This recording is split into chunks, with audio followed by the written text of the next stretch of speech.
That said, I saw an innovative use for OBS the other day. Someone they took Oh shit! Oh, their it's working.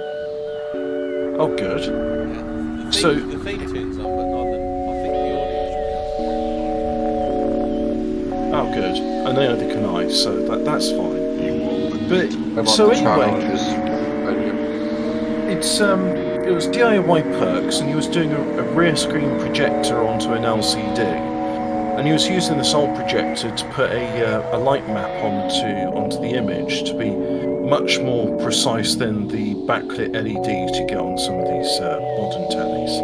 And the way he did it was he used OBS to take a chroma key map of his screen, and he just rendered all of the images, regardless of color, into monochrome, and then that signal was sent to the projector, whose resolution was 1024 by 768, which is an order of magnitude more resolution than any backlit LED display on the market.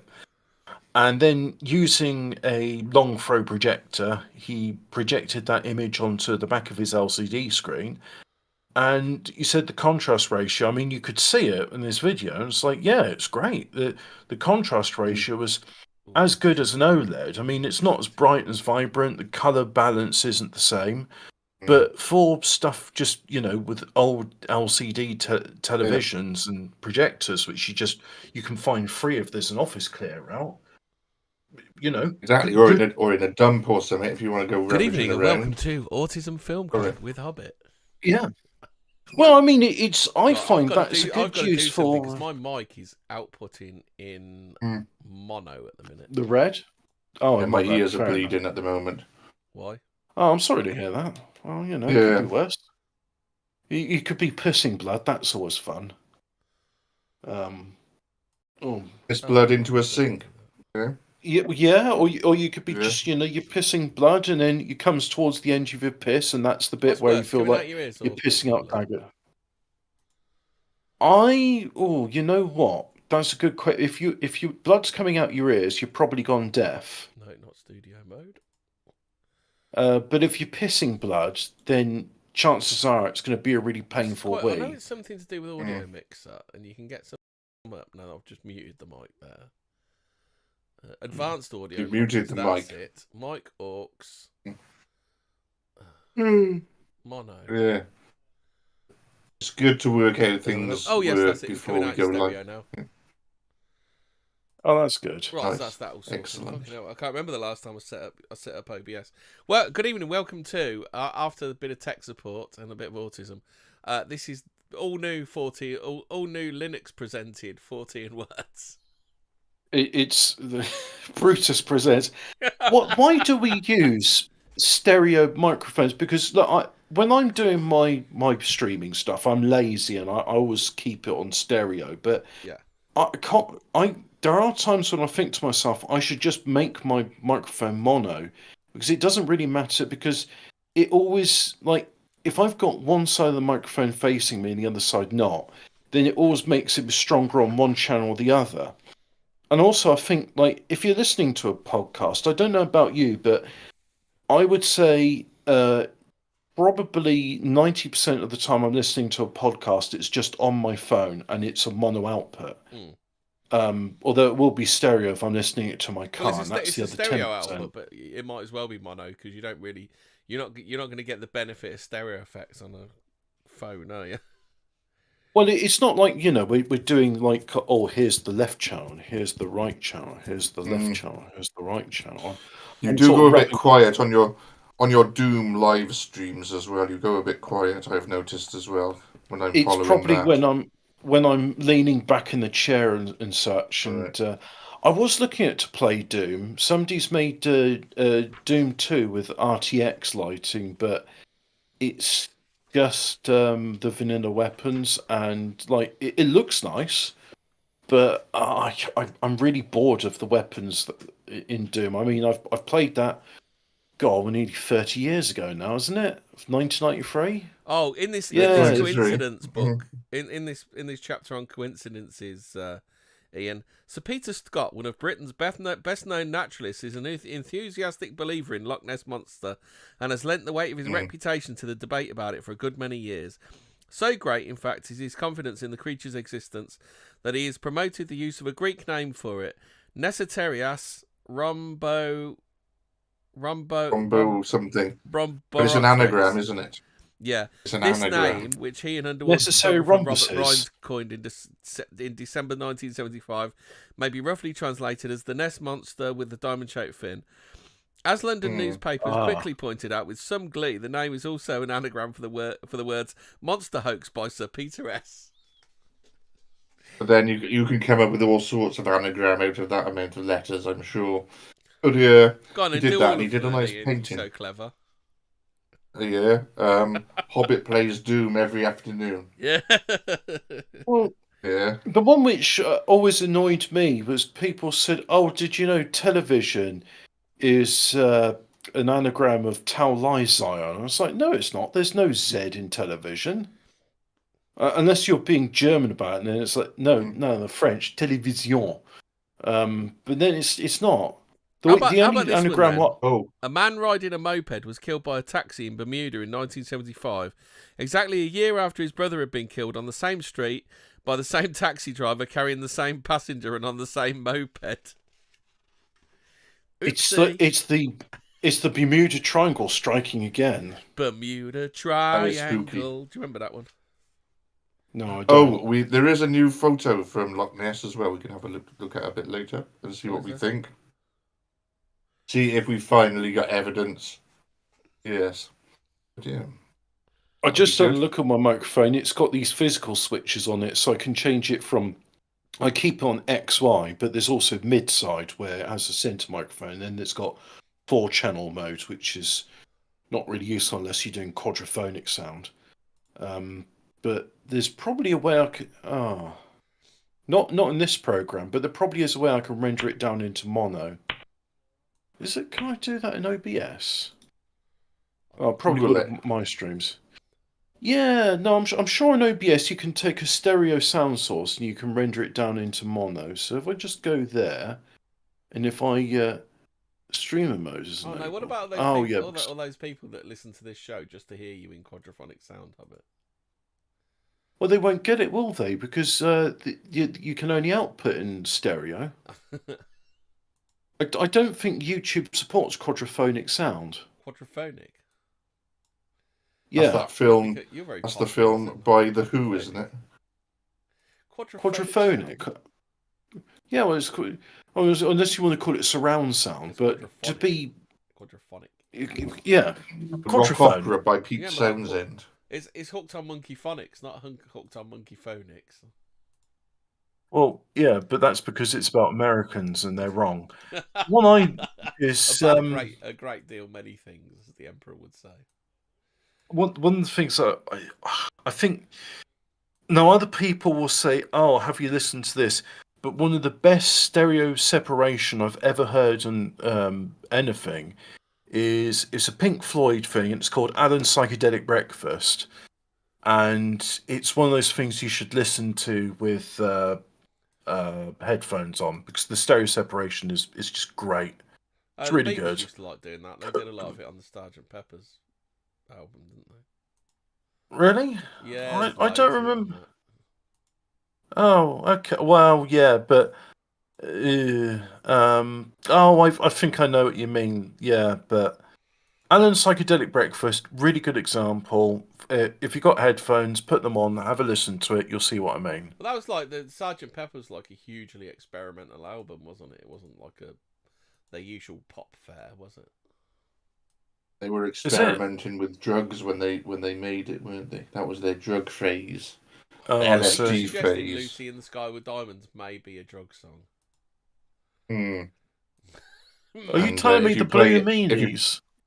Yeah. If you I've play it got some- backwards, then you can hear the devil's voice. And then you've got to take drugs to hear that. Yeah. A message from the devil. Eh? Yeah, well, everyone. You play anything backwards. They did try to do that with Judas Priest in the court, and then they were replaying like innocuous bands like the Glenn Miller Band or something, and even if you play that in reverse, it sounds pretty demonic.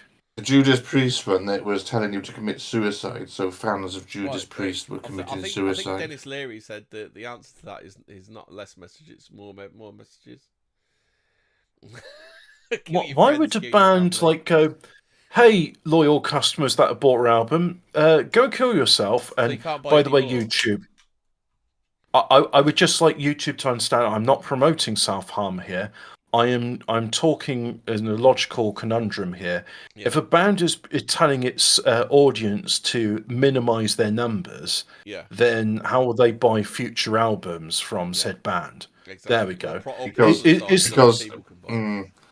But then is that TikTok's audience friendly enough? Do I have to say SA and Unalive now? Yeah, you have to say SA, Unalive, Grape. Grape.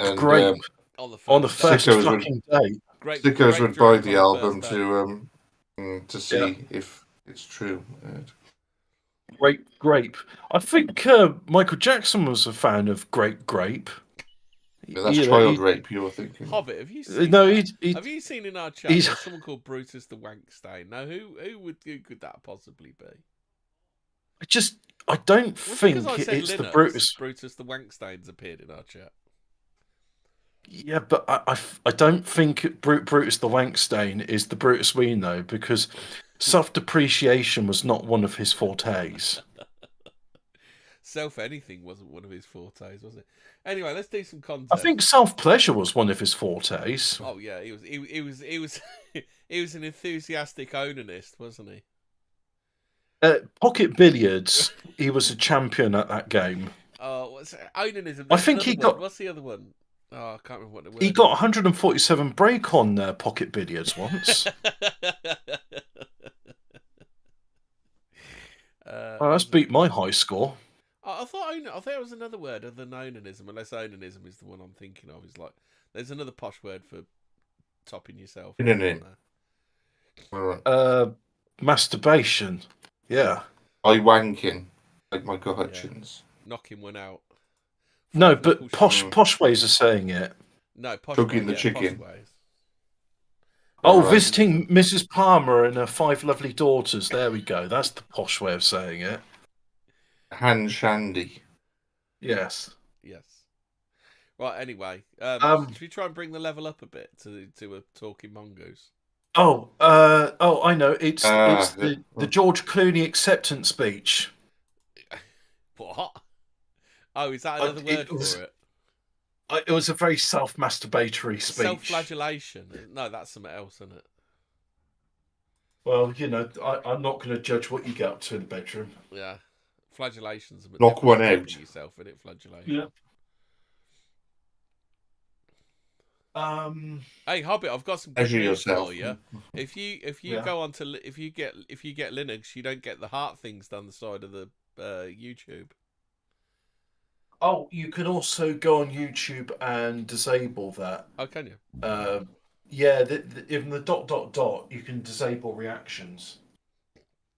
We've got a few in the chat. 5 Knuckle Shuckful, shaking hands with the one-eyed milkman, and bashing the bishop.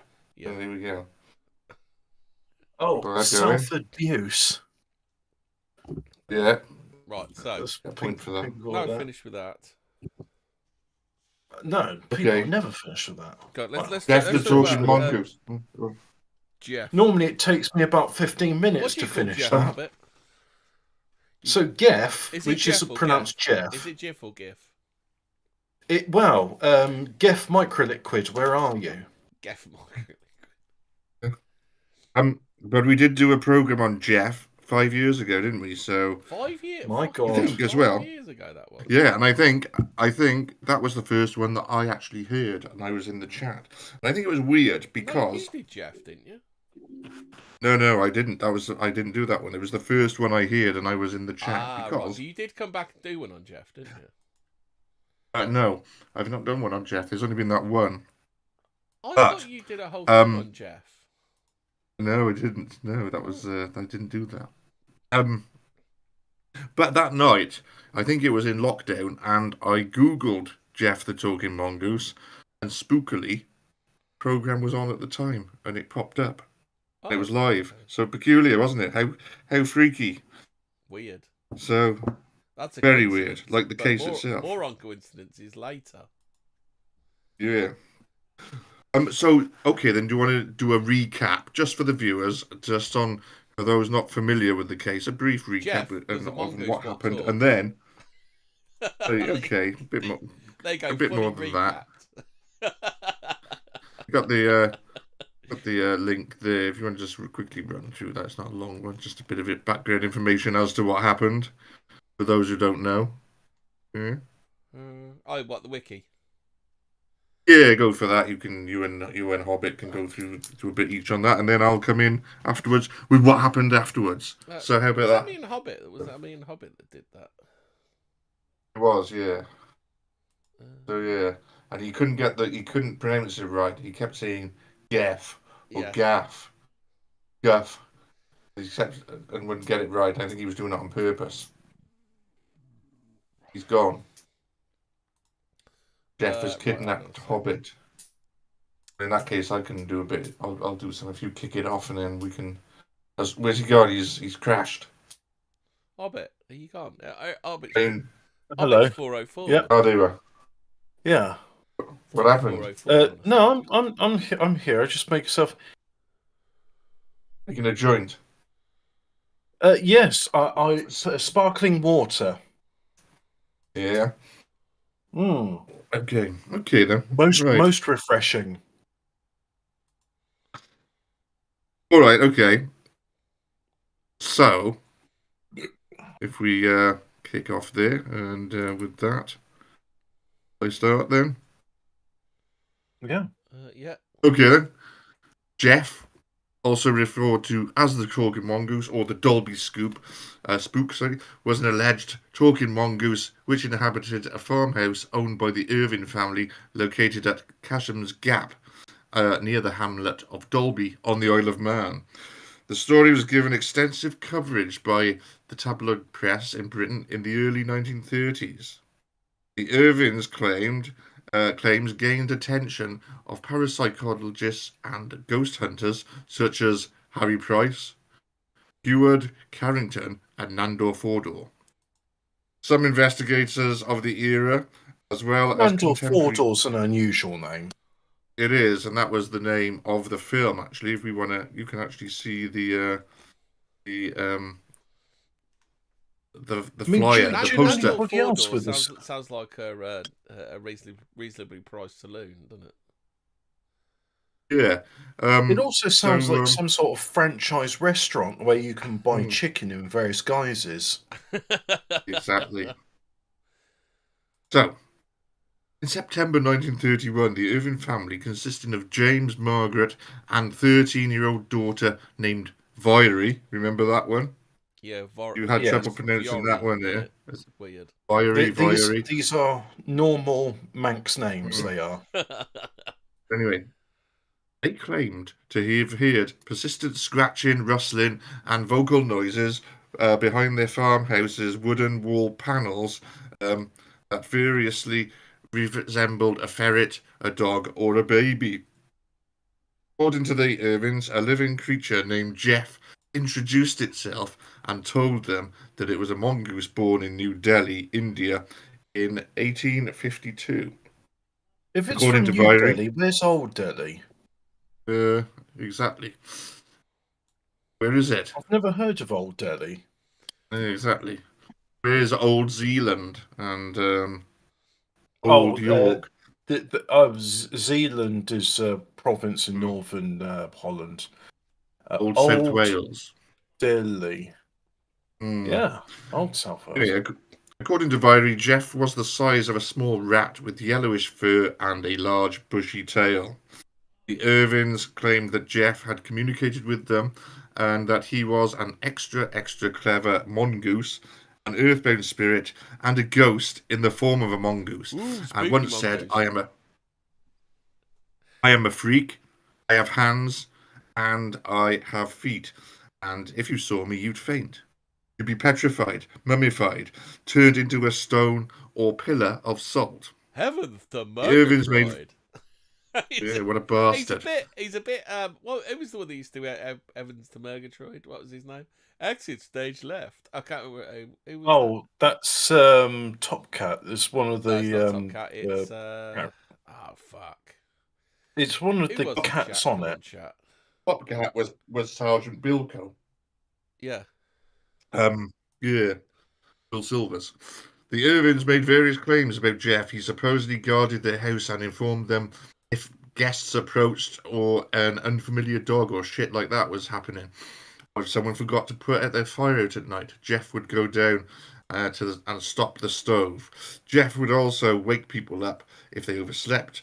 And whenever mice got into the house, Jeff supposedly assumed the role of a cat, although he preferred to scare them rather than kill them. According to the Irvins' words, they gave Jeff biscuits, chocolates, and bananas, with food left for him in a saucer suspended from the ceiling, which he took when he thought no one was watching. The mongoose regularly accompanied them on their trips to the market, but always stayed on the other side of hedges, chatting incessantly. Chatting shit. The story of Jeff became popular in the tabloid press, and many journalists flocked to the isle to try and catch a glimpse of the creature. Several other people, both locals and visitors, claimed to have heard Jeff's voice. Two claimed to have seen it. However, physical evidence was lacking. Footprints, stains on the wall, hair samples claimed to be evidence of Jeff were identified as belonging to the Irvins sheepdog. And several photos, which were claimed to be Jeff, also said to depict Jeff. Yes, so I don't know how that happens, but there was piss on the wall. All right, okay. How do we know this isn't just a normal feature of Manx homes? It probably is. When did they have indoor toilets fitted in homes? I don't know. You've Well, seen that place. okay, It's a proper ramshackle old shithole, isn't it? Well, show the viewers. Let's have a look at the house. So there's just a brief but informative background to the case. We don't want to go into too much details, but there's a lot of information out there if you're interested, and also if you can dig out one of the Fortean Word programs from 5 years ago, you can hear a more comprehensive roundup of the case. The podcast in a number of places these days. You just search for Fortean Words podcast on the search. Reviews on Apple, didn't we? Someone slagged us off. There was another slagging off the other day, wasn't there, from someone who said he liked the program, but then he was offended by what we were saying, or some shit like that. Yeah. You know, it's fine because it means they both enjoyed it and were offended. So, if we've entertained, informed, and offended you in equal measure, I'd say that's mission accomplished. Yeah, we want you to think, don't we? Right. Okay, then. More than thinking you just piss artists, but yeah. But, you know. Yeah. Anyway, okay, that's just a background to the case there. What we want to focus on tonight is what happened after that. So as the 1930s came to a close, what happened, to the family, and what happened to Jeff after that. Tell you what though, Hemi, why not put a picture of the old house? Show the viewers where they lived, and we can see. Because Brave's not showing up on OBS. I've got to figure out. Bloody hell! Right, okay. Well, I'll leave that to you for now. All right then. Theories as to what Jeff actually was range from a real supernatural entity to mass hallucination and blatant lies by the Irvin family. Whatever the truth was, the case has never completely been solved and never will. Jeff the Talking Mongoose attracted worldwide attention. Spoilers, it ended like Ring of Bright Water, where a farmer took his spade to it. Well, we can come on to that. So, not Ring of Bright Water, Tark of the Otter. Right. Tark of the Otter. Yeah. As we said, though, it was investigated by Harry Price, Nando Fordor, and last year, a feature film was actually released entitled Nando Fordor and the Talking Mongoose, which starred watching that yet. It's worth a look. It's Simon Pegg and Minnie Driver in it, so it's got some big names. The film is not accurate. There are a lot of But obviously, it has to dramatise a bit. But I enjoyed it. It was quite good, worth a look if you're interested. Anyway, as we said, the Irvins are a family of three: James, Margaret, James and Margaret Irvin, Viry as well, who was a teenager at the time, There we and go. throughout I've the put the ramshackle old 1930s. house at. Good. I think that Good. might Yes, have yes. an outdoor privy, but unless it's the other side of the house. No, it would have done, and also maybe show the viewers the actual the flyer from It's a the very film. We can see bleak-looking place, isn't it? Very it's in the windswept. middle. There's no Yeah, trees or It anything. is. Desolate, It's I not. think is It the was. word you're looking for. It was. Yeah, of course. Do you know what it reminds me of? It reminds me of like a grottier version of Parochial House in Father Ted. So the Isle It of Man reminds is a me. strange place for sure. There's no speed limits outside of the villages and towns, and handguns are legal. Well, I suppose they're not subject to the same laws we are because they are In, protectorate of the United Kingdom. They're not a what's the word I'm looking for? They're not incest. part of the United Kingdom. Yeah.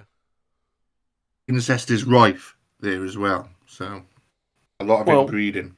if everybody's your cousin, Fucking hell. we Mm, just have Do yeah. you kids. know that Jeff said to some bloke, I could kill you. I could kill you, but I won't. Yeah, well, that's He just said a all normal thing to sorts. say to people. Yeah.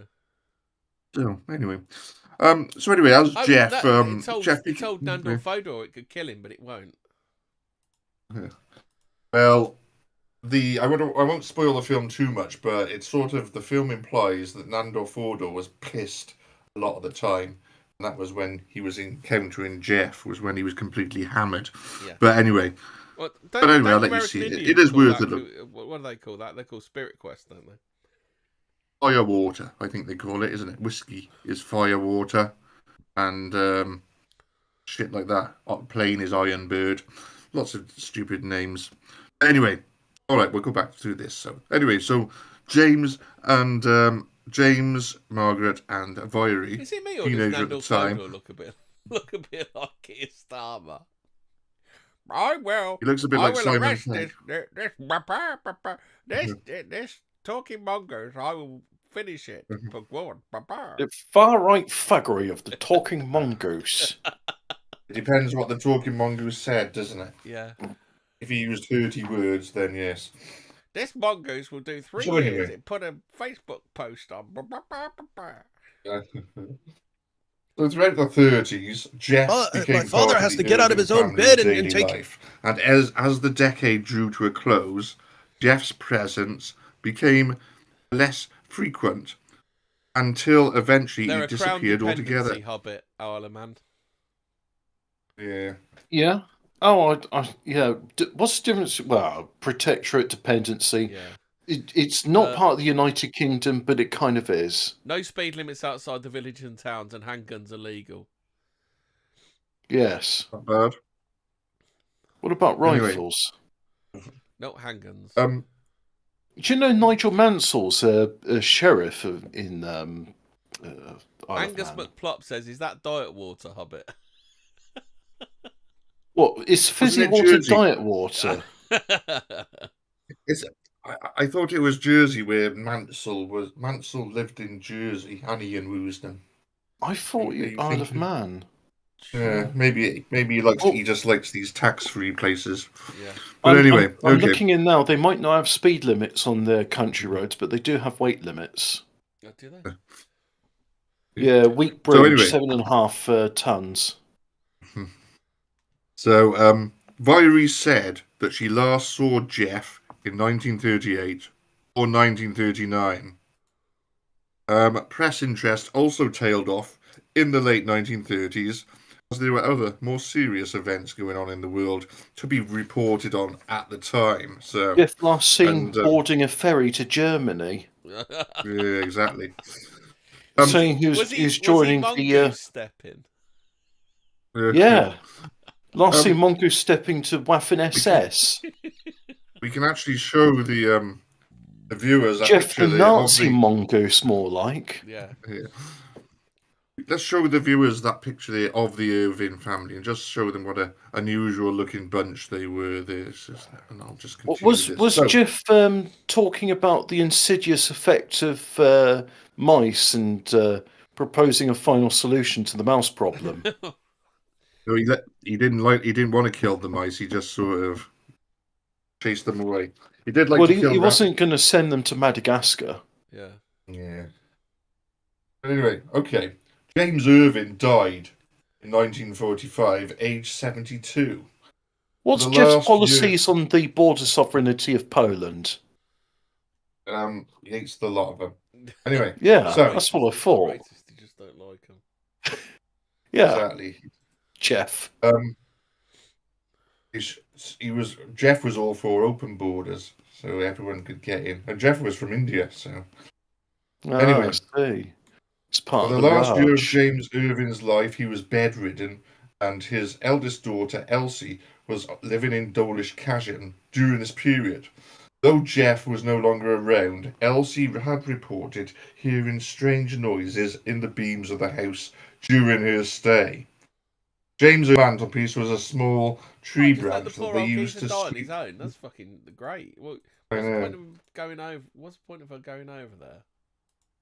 Well, but they were sat by the fireplace, and there was a small tree branch that they used to sweep the fire. The branch suddenly started moving backwards and forwards of its own accord. It stopped moving just as James Irving died. Dun, Margaret and Elsie tried to work out how this could have happened, but they could find no explanation. So though Jeff hadn't been on the scene for a few years, there were still supernatural goings on at Dawlish Cashin. So it's interesting, eh? Margaret Irving sold the farm on November 1945 and moved to the mainland to stay with her daughter Elsie in Liverpool.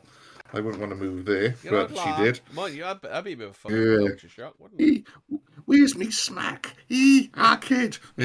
Right, anyway, so no, that's Oasis, isn't it? Cookie on the telly. All right, Arcade. Happy Mondays. Right, so that was Manchester. That was Manchester. Oh, was that Manchester? Yeah. It's all the same. It's all the I same. don't think you're allowed to do that. I think that's illegal to do that. Is it? Is that not allowed? Will Starmer come and get me? Yeah. Starmer the farmer. Anyway, okay. No, so, Rainer from accounts will get you.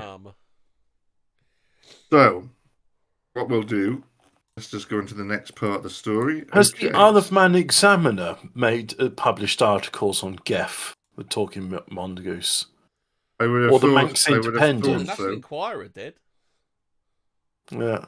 But you know that we're looking for the real. Or maybe Bushies, brewers of Manx fine beers, and they've got a wolf as their mascot, not a mongoose. Oh. Yeah, there is a mongoose ale. I have seen that. Oh, that makes sense. Yeah. Anyway, the farm was bought in December 1945 by a guy called Robert Cubban. He sold the property a few months later, which was odd. The next owner was a guy called Leslie Graham. He scoffed at the whole talking mongoose case, dismissed it as nonsense, and said that he witnessed nothing unusual in the house. In February 1947, Graham confronted a mongoose-type creature on the farm, possibly Jeff. Graham then battered the shit out of the mongoose. You mean a stoat? Yeah. Smashed his fucking head in. Martin or something. Gave it such a fucking pasting that the poor beast died. Was it a foxy stoat? Yeah. Some sources say that some sources say that he had killed Jeff, and there's actually I did put an article on it there from a paper at the time. You want to show them back and take it, did he? I think he finished the. He used a rock to smash Jeff's skull in the end. Yeah. And told you it ended like Tarka the Otter. Finish the little fucker off. Yeah. But anyway, the photographic evidence showed a creature much larger than a rat or a mongoose, and of the wrong colouring, and was more likely to be a polecat. Viery Irving was certain that it was not Jeff. So yeah, so we're gonna see that there. That's pretty good. Show that. We can show the viewers that article. Show them that. So. picture of Jeff's lifeless corpse. There it is. Yeah, there it is. Yeah, so Fucking you see dead. that there. Yeah, it just looks like it's just roadkill, isn't it? So Remember Margaret Tarka the Irving. Otter?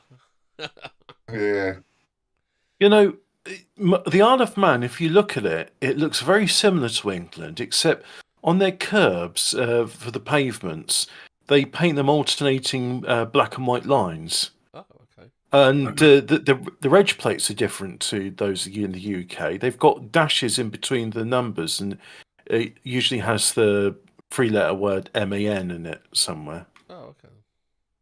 Yeah, in the end, men. yeah, because they're from the Yeah. Isle of Men. Right. They're from So, yellow, right, yellow pretty men, good. Men. Anyway, Hmm. so Margaret Irving passed away on the 6th of March 1960, aged 83. The farmhouse itself was demolished in 1971 by the then owner, Donald Watterson. Reason for the demolition is unclear, and which is quite odd. Firstly, because there are many abandoned and ruined farm buildings to be seen elsewhere on the island, and secondly, because Dawlish Chasm's lonely location off-road on the top of a steep hill would have made it difficult and a costly demolition to carry out. So, Ooh. okay, so there's There's a a bit of beautiful background there. place name here in the Isle of Man. There's it's just referring to. It's not even a hamlet. There's like I can count 6 houses. I suppose that is a hamlet. But anyway, it's referred to as Cronk e Voddy. Cronky Voddy. Sounds like somewhere Noel Edmonds would live. Cronky Yeah, Vardy. Cronky Vardy. it sounds like something you drink in a pub somewhere in the Cornwall. I'll have a Cronky Sounds Voddy, like a drunk please. bloke singing Jack Your Body. Do you remember that Jack Your Body But, song? oh, if you went to a pub and it's like, I'd like a Cronky Voddy, please. What would you get served? Grey Goose. Yeah, but what cranberry with it? Yeah. Something on hand pump at 7%. I just think I'm thinking it's cranberry. That's like a barley wine. I imagine it's like Cronky Voddy would be like a barley wine, wouldn't it? For some reason, I'm thinking it's vodka with cranberry juice. Yeah. All right. Okay. Back to the case. So what became of Jeff after all this? No one knows. Probably Some ended up Isle of smelling Man like locals. his neck, didn't he? Well, he did get fucking smashed to fuck, didn't he? Ian, we know what happened to him. He was last seen boarding a ferry to Germany in 1939. He joined the Waffen SS, the Mongoose Legion. Stepping down. Yeah, he was Indian, so I'm not sure he'd be too welcome there. Yeah, they had the Curry Waffen SS regiment. Yeah. Anyway, though, some of the Isle of Man locals maintained that the whole thing had been a hoax perpetrated by the mother and daughter. In the Harry Price archives, two letters to Price from 2 different sources state that poor old Irving had been taken for a ride by his wife and daughter, who did not enjoy life on the lonely farm and were attempting to frighten him into selling up and leaving. So that's one theory. Although some psychic investigators thought that Jeff was a poltergeist or another type of ghost, skeptics believe that the whole thing was a hoax perpetrated by perpetrated by the Irving family that was originated by Viry. Are we pronouncing that correct? Is it just some weird spelling of like Vera or something? No, it is Viry. Well, that how seems to can be the it? general. The bit which gets me about that, though, Ian, is like, how can anybody say this talking mongoose, that is a mongoose, is a ghost or a poltergeist? Because it's a mongoose. Yeah. But it talks, so obviously it would be channeling some other form through itself, because obviously mongooses, other animals, don't talk. Yeah, but what about that talking horse? Nobody said that was a supernatural being. That was a TV program. That's a TV program. It's not actually real. Hey, funny story. Funny story I heard about Mr. Ed, because what they used to do to start with was they used to work his lips with fish wire, I think, or whatever. So his lips would work. So And then it turns out that the guy that owned Mr. Ed, he went out riding with the guy, like the main guy from Mr. Ed. What, Wilbur? That was it. Went out riding with Wilbur. Every time Wilbur talked, Mr. Ed's lips moved because he'd been trained so well. Oh, fair. Because I heard what they would do to make him talk. They do the same with the chimps on BG Tips. Yeah. Is put some peanut butter on the roof of their mouth. They started off doing that. I'm sure I read somewhere that they used fish wire as well. Sometimes they tried all kinds of stuff. But like after a while, he was that used. So basically, Wilbur would talk, then Mr. Ed's lips would move because he was so used to it. But even in real life, please no more Wilbur beatings. was about and Wilbur spoke, Mr. Ed's lips would move afterwards. Oh, I'm getting a call at yeah, because it's Thursday. It's Grolt, yeah. It's funny how he only ever rings on Thursdays. He still doesn't know after all these years that we do 14 words on a Thursday. Yeah, but have you noticed he only ever calls at like on Thursdays? Yeah. In fact, let me just have a look at the call logs. Put it on mute while you're doing that. Yeah, so I just let's see. So anyway, a reporter for the Isle of Man Examiner wrote that when he caught Viry making noises, her father tried to convince him that the sound came from somewhere else.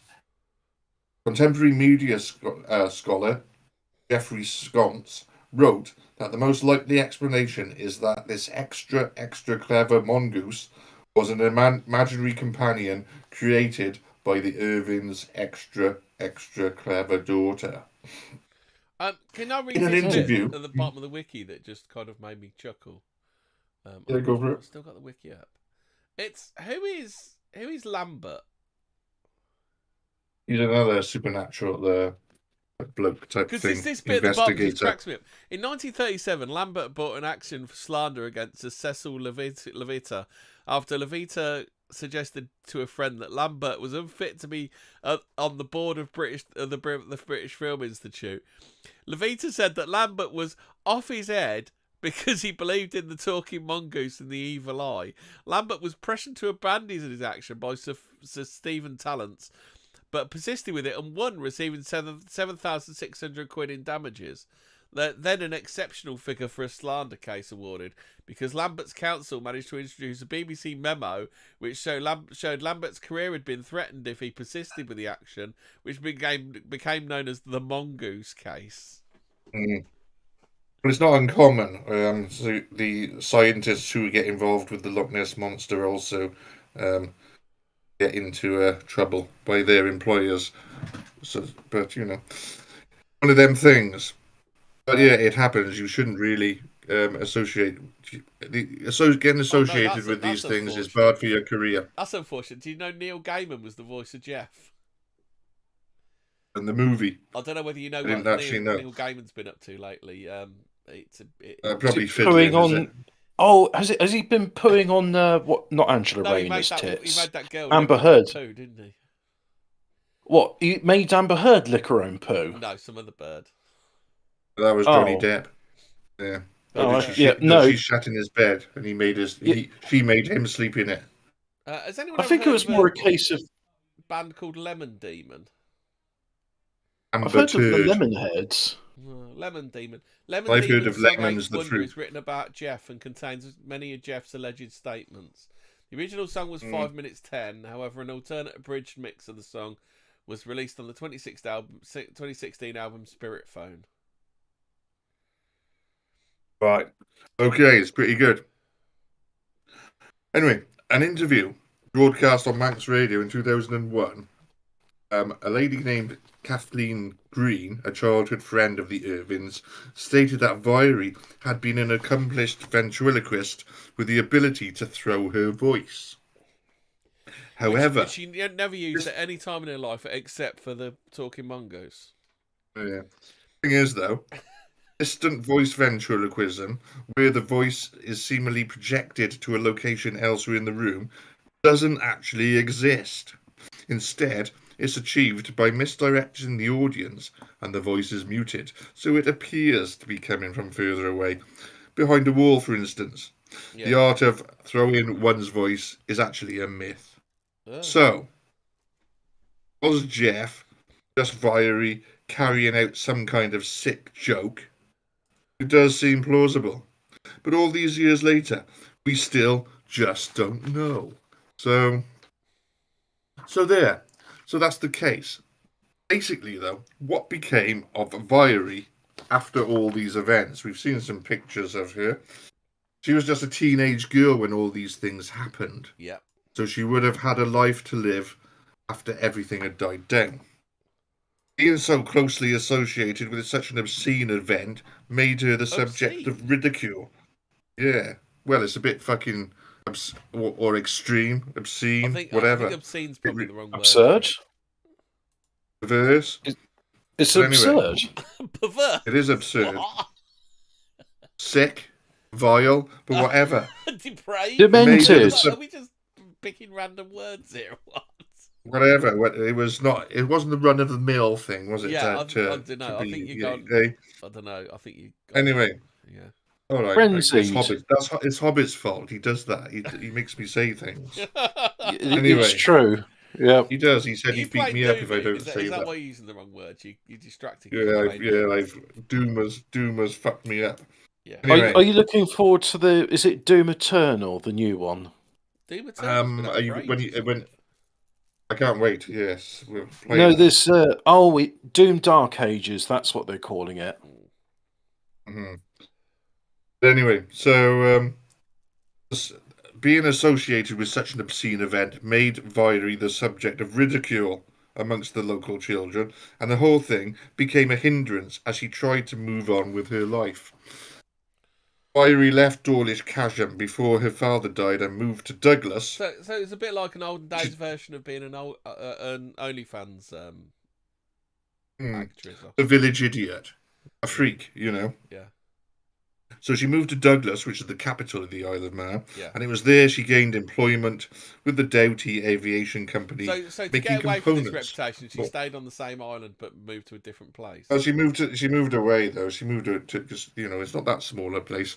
So she moved away, and in 1958 she moved away from the Isle of Man to Cheltenham, Gloucester. This relocation was welcomed by Viry as she would be living near her sister. Plus, she would continue to work for Doughty's, whose main plant was based in Gloucester. Plus, it would get her away from the Isle of Man and her association with Jeff. She could now keep a low profile, which is what she wanted. Poor old Jeff. So in 1996... There she is, distancing him. she's... Did in Jeff, 1996... Did Jeff say to her, said, Viry, you will deny me 3 times before morning? Is that what... Did Jeff say that to her? He didn't actually say that, no, but he said a lot of other things. But anyway, in 1996, filmmaker Brian Catlin, who was in the process of making a film about Jeff entitled Vanished, a video Did Jeff at one point exterminate the pet dog and then say, "Put it in a curry"? You're thinking of a Dalek and Spike Milligan's put her in the curry.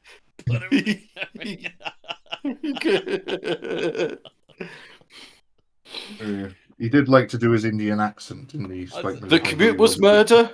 I exterminated them. But anyway, okay. I put so my favourite Spike Milligan's sketch is the waiter one from the different countries. Oh yeah, Israel. Wait, you do an Indian voice? Soup. That'll be 50p extra.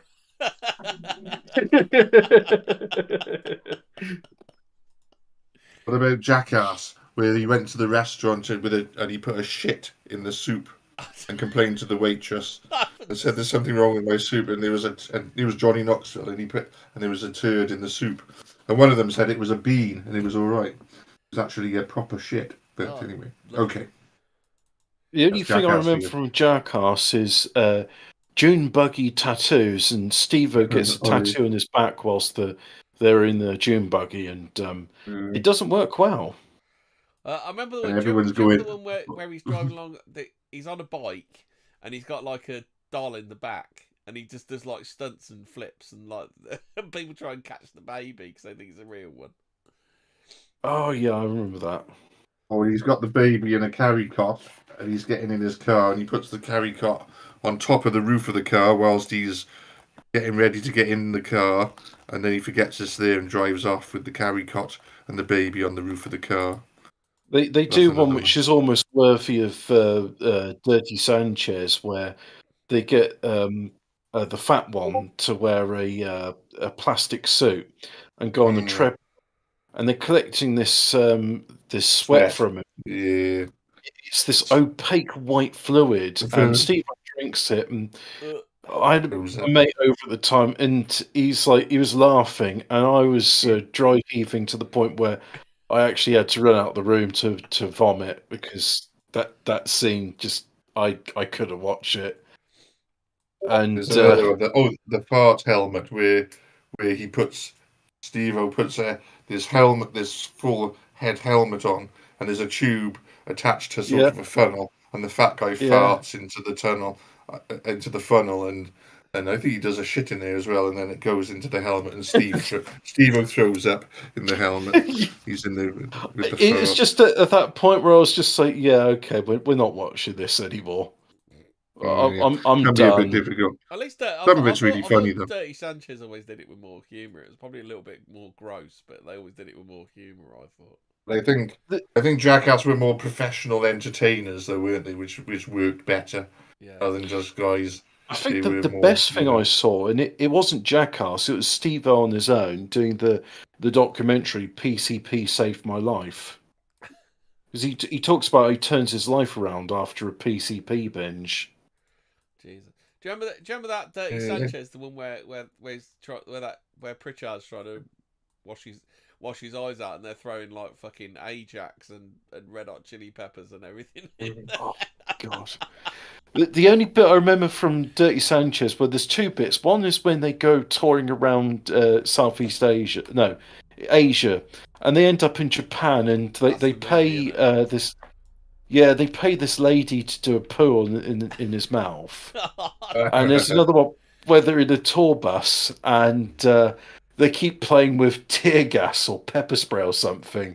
And eventually the coach driver pulls over and walks out. There's like, where you go? It's like, nah, mate, you can find yourselves another driver. I'm going home. They put a ball. I think it's Pritchard again, isn't it? Where they persuade him there's a world record for being shot naked by paintball pellets. And they shoot him about 250 times with paintball pellets, and then they tell him the record don't exist. Like he told his mum and dad were like, "Well done, son," and all this. And then he finds out. Isn't it more a case as like they should have been like, there's good news and bad news. There's like, well, the good news is you've broken the world record. The bad news is you're the first person to break the world record. Well, he put his ball in a pool pocket. They also didn't tell the records people or anything. So So even if there wasn't a record for it, it doesn't stand because they didn't do it properly. Oh, they didn't officiate it. Yeah. No, it's worse than that, Ian. There's this bit where this is sort of going to go into the next part of Fortean words. There's a bit where they use a stapler, the sort where you put like insulation on a loft. Yeah. They staple his scrotum to a piece of wood. Yeah. I don't think it goes through the actual ball, though. I think it's just the skin, sorry? Isn't it? Rather than Hang on, let's go back to this. I don't think you're allowed to staple a testicle. That would cause a rupture. That would actually, I think though, if it was just the sac would probably just heal okay in time, whereas the ball would have to come off. We've got some BBC Pigeon news coming through. Why Nigeria military continued to day-bomb civilians by mistake? Nigerian military. Apparently my mic's too quiet. Yeah, you're always quiet. I can hear it okay.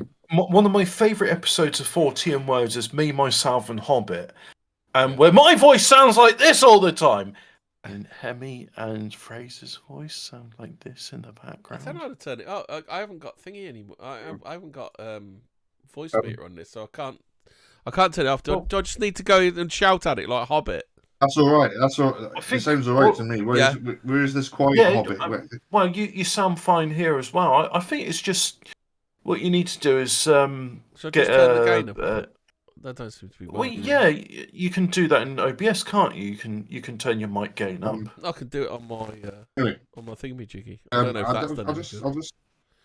Hello. I think all it does when I turn the gain up is it just puts more distortion on it. I don't know. Am I louder people or what?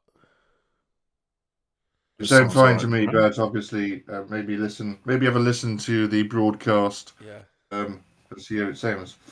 I'll just quickly get back to this though. Where was I?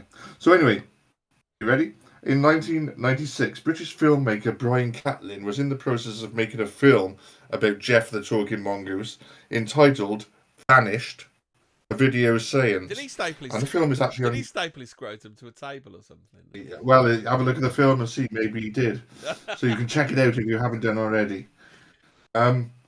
Whilst doing research for the film, Catlin managed to obtain Vyrie Irvin's phone number and address. And Vyrie was not very helpful when Catlin contacted her and did not want to talk about what happened. A letter she wrote to him reads as follows. Dear Mr. Catlin, very sorry, under no circumstances would I consider meeting you to discuss what happened in Dawlish Casham in the 1930s. I left the Isle of Man in 1958 to come here to work. In the 1930s. Yeah, hoping that I would leave it all behind me. I dread what people I live by and work with now would think if they knew. I'm 78 years old now and could not face up to anything like that. People would think that I am some sort of weirdo. Hold on a sec. Everybody loves Jeff. Mm-hmm. No one's gonna go, "Oh, you fucking bitch! You I cannot. Well, some people would run a mile if they met a person like this. Some people would tell all if they would get paid a few £1,000s, but that would not tempt me.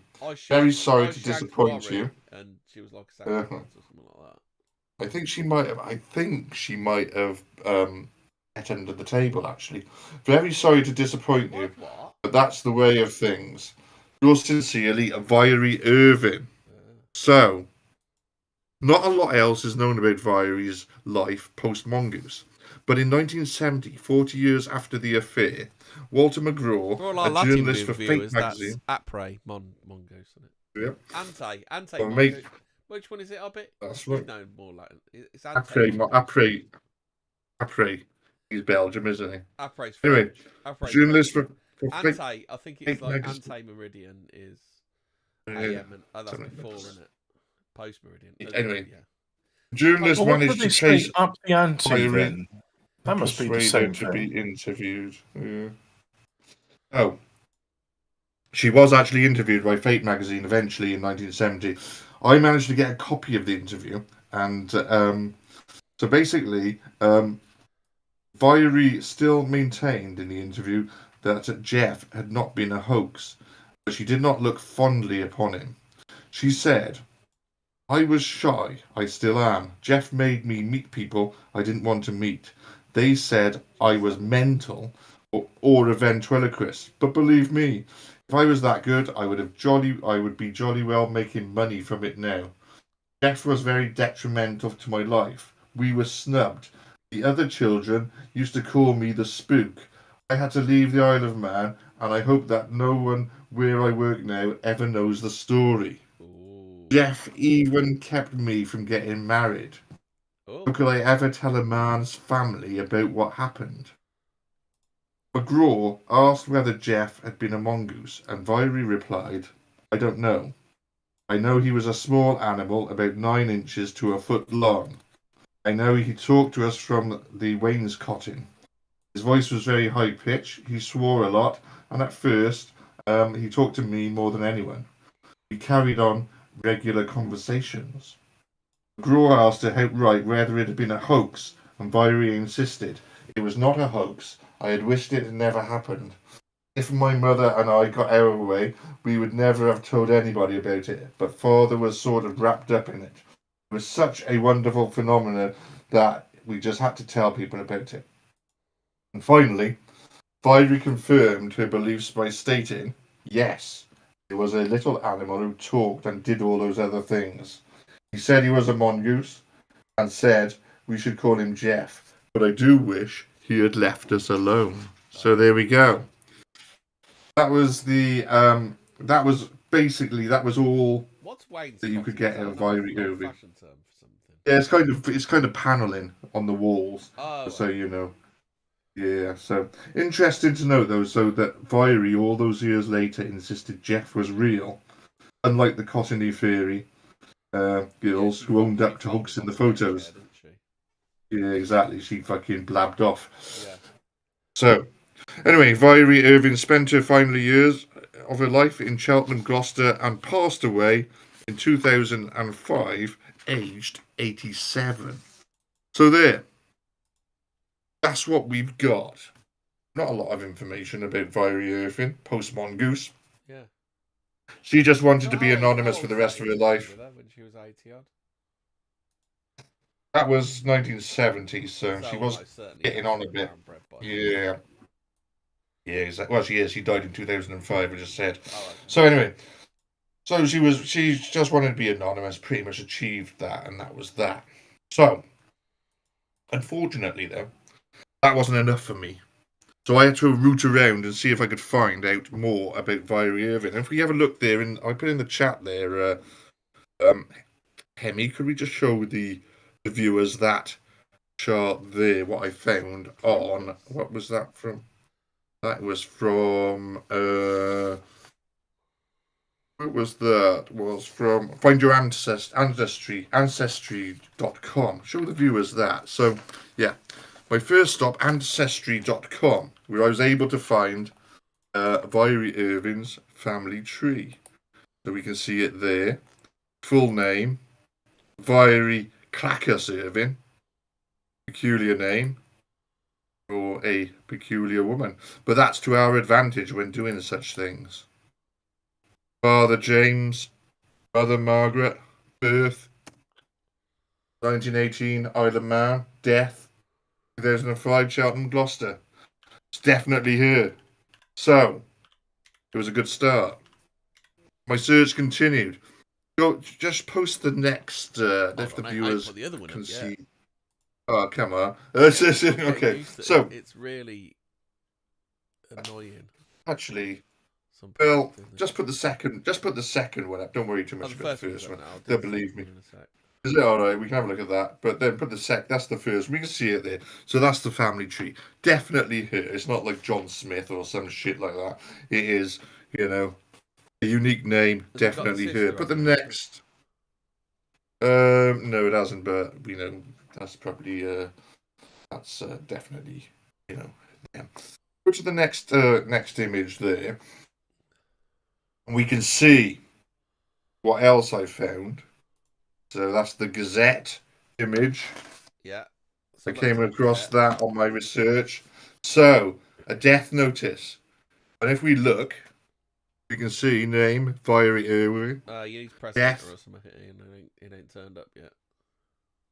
It's there. It's on. I can see it on the page. The Gazette. That's the one we want. Oh, sorry, I've got that one. Yeah, the Gazette. That's what we want. So the death notice. So yeah, date of death 30th of April 2005. Definitely her.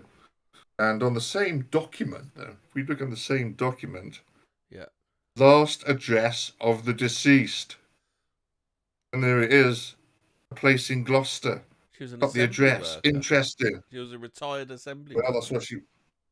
Yeah. So, but anyway, it's the address we're interested in. So, as we know, to visit the farmhouse in Dawlish Chasm would be the money shot, but that's not possible as it was demolished in 1970, as mentioned earlier. So, I suppose the address on that death notice would be the next best thing, where because Viry Irving actually lived in that place. So.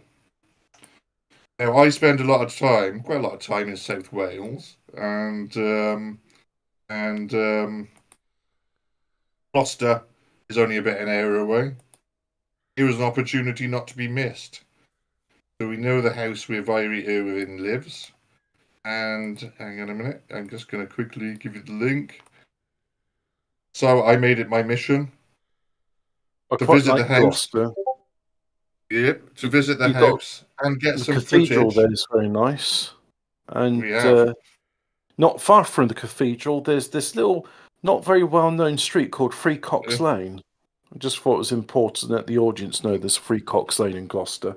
Three Cocks. There's also this one, Two Three Hedges Cocks Road. And Lane. if you want to play that video clip there, I put it in the chat of my Now visit you're asking questions. of Irie Irving's house. So let's have a look. We can run VT on that. We'll see, and I got a commentary as well. So it's pretty good. We can have a look at that. Right, let's see if we can. Here it is. Just play that video and we can have a Hold look. on, Bit of journalism. I'm trying to do it. Hold on a sec, because I can't play. It's just I can't play it from the web page. Here's the link there. Just copy the link, paste it, copy and paste. Right click, copy, paste, and you're away. So yeah, pretty good. No, it's not as easy. He has to recompile his browser to do that. Yeah, because it's not displaying browsers. All right, Also, okay. it doesn't have the web. Oh, sorry, we interrupt the show to bring you a Tesco advert. It's totally legit. You can get a £250 Tesco gift card when you listen to 40 words. Can you? But yeah. anyway. Beautiful. Yeah, so I can't play that. Sorry, Ian. Not. I've just emailed it to you. So have a look at your email. It should be. I'm not signed in on that on this computer. All right, okay. That's that fact then. Okay, so there we go. That's the story of. You Willie. Mate. It was never going to happen anyway, was it? So okay. Yeah, good stuff. I visited her house anyway, and also, actually, we could actually look at these next time. I'll email them to you. Yeah. It's a shame because there's some. Yeah, we'll do part 2. How big's the clip? If it ain't bigger than what's? Oh, it's only about 8 megabytes, isn't it? The limit in Discord, isn't it? I bet. Yeah. Yeah, I don't think that'll work. If you copy the link and paste it into the browser, it doesn't work like that. All right, okay, whatever. Yeah, and there we go. So that's the story of the talking mongoose. Or Jeff. Yes. Depending on who you ask. Do you want to talk about some coinkydinks? Yeah, let's go for it. Now, this is one I've never not quite known. I've known about this one for years, but I've never quite known where to put it in the show. So we'll just stick it in a random episode. The Allied preparations for the invasion of Europe in 1944 were cloaked in unprecedented secrecy. Each phase of the operation, which was coded as Operation Overlord, was assigned its own code name. Among the most important of these were Neptune, code for the Naval Initiative, Omaha and Utah, designations of 2 French beaches, were where landings would take place, and Mulberry, the code name for the artificial harbours to be used for the beachhead supply. 23 days before the scheduled date of the invasion, these code names began to crop up in the London Daily Telegraph crossword puzzle. June the 2nd, only 4 days before the invasion was launched, the code Overlord appeared, given as the solution for the clue reading, "Some bigwig like this has stolen some of it at times." I don't even get. I hate crossword clues like that. Don't you? Are you any good at cryptic crosswords? Or are you two? I hate them. No, I prefer the concise one because with the concise, there's less room for them to so be. Some bigwig like this has stolen some of it at times. How's that Overlord? It makes no sense to me. No, don't ask. Crap. Security men descended on the Telegraph's Fleet Street offices, certain that a Nazi spy had given the game away. Maybe it was Jeff, who knows? Instead, they found a bewildered schoolteacher named Leonard Dorr, who had been compiling the paper's crossword puzzle for 20 years. Eventually, he managed to convince the interrogators of his innocence. He'd been guilty of nothing but outrageous coincidence. Peculiar. Or is it? Or is it? Maybe he was a Nazi. I did not see that coming. Here's a quote's funny one. When the Jersey Central train plunged from the bridge into Newark Bay in 1958, cameramen rushed to the scene. One front-page newspaper photograph showed the rear coach being winched out of the water, with the number 932 clearly visible on its side. That day, 932 was the number chosen by thousands in the New York numbers game, and that day, 932 was the winning number. Oh. So for some people it was good, and others... Do you want to do the numbers game, is that... One, didn't you? I don't have it in front of me. Let me just see if I can find the list. Oh, right, but I'm gonna find the list, and then we got something to show the audience as well. Yeah. List of coincidences between Kennedy 14. I've got and 16 here. Lincoln. Oh, I had this long conversation with my uncle, French one, trying to tell him that no, the Americans called John F. Kennedy Jack Kennedy because Jack is a nickname of John. And he says, that's absurd. Jack is Jack in English. And I said, yeah, but John is also Jack because the Americans. And then I showed him, and then he was like, oh, wow, that's weird. Jack is to take heroin as well, isn't it? Jacking off, yeah. Yeah. There's another one that we can add to the list. Yeah. So there was add that to the list. So before I got started, there was a dollar bill that was issued in Dallas 2 weeks before JFK was killed there. It's now known as the Kennedy Assassination Bill. Since Dallas is the location of the 11th and the 12th Federal Reserve Bank districts, the bill bears the letter K, 11th letter of the alphabet, and number 11 appears in each corner. The serial number begins with a K and ends with an A, standing for Kennedy assassination. 11 also stands for November the 11th month of the year. 2 11s equals 22, the date of the tragedy, and the series number is 1963, the year the assassination occurred. It's funny. So do you think, like...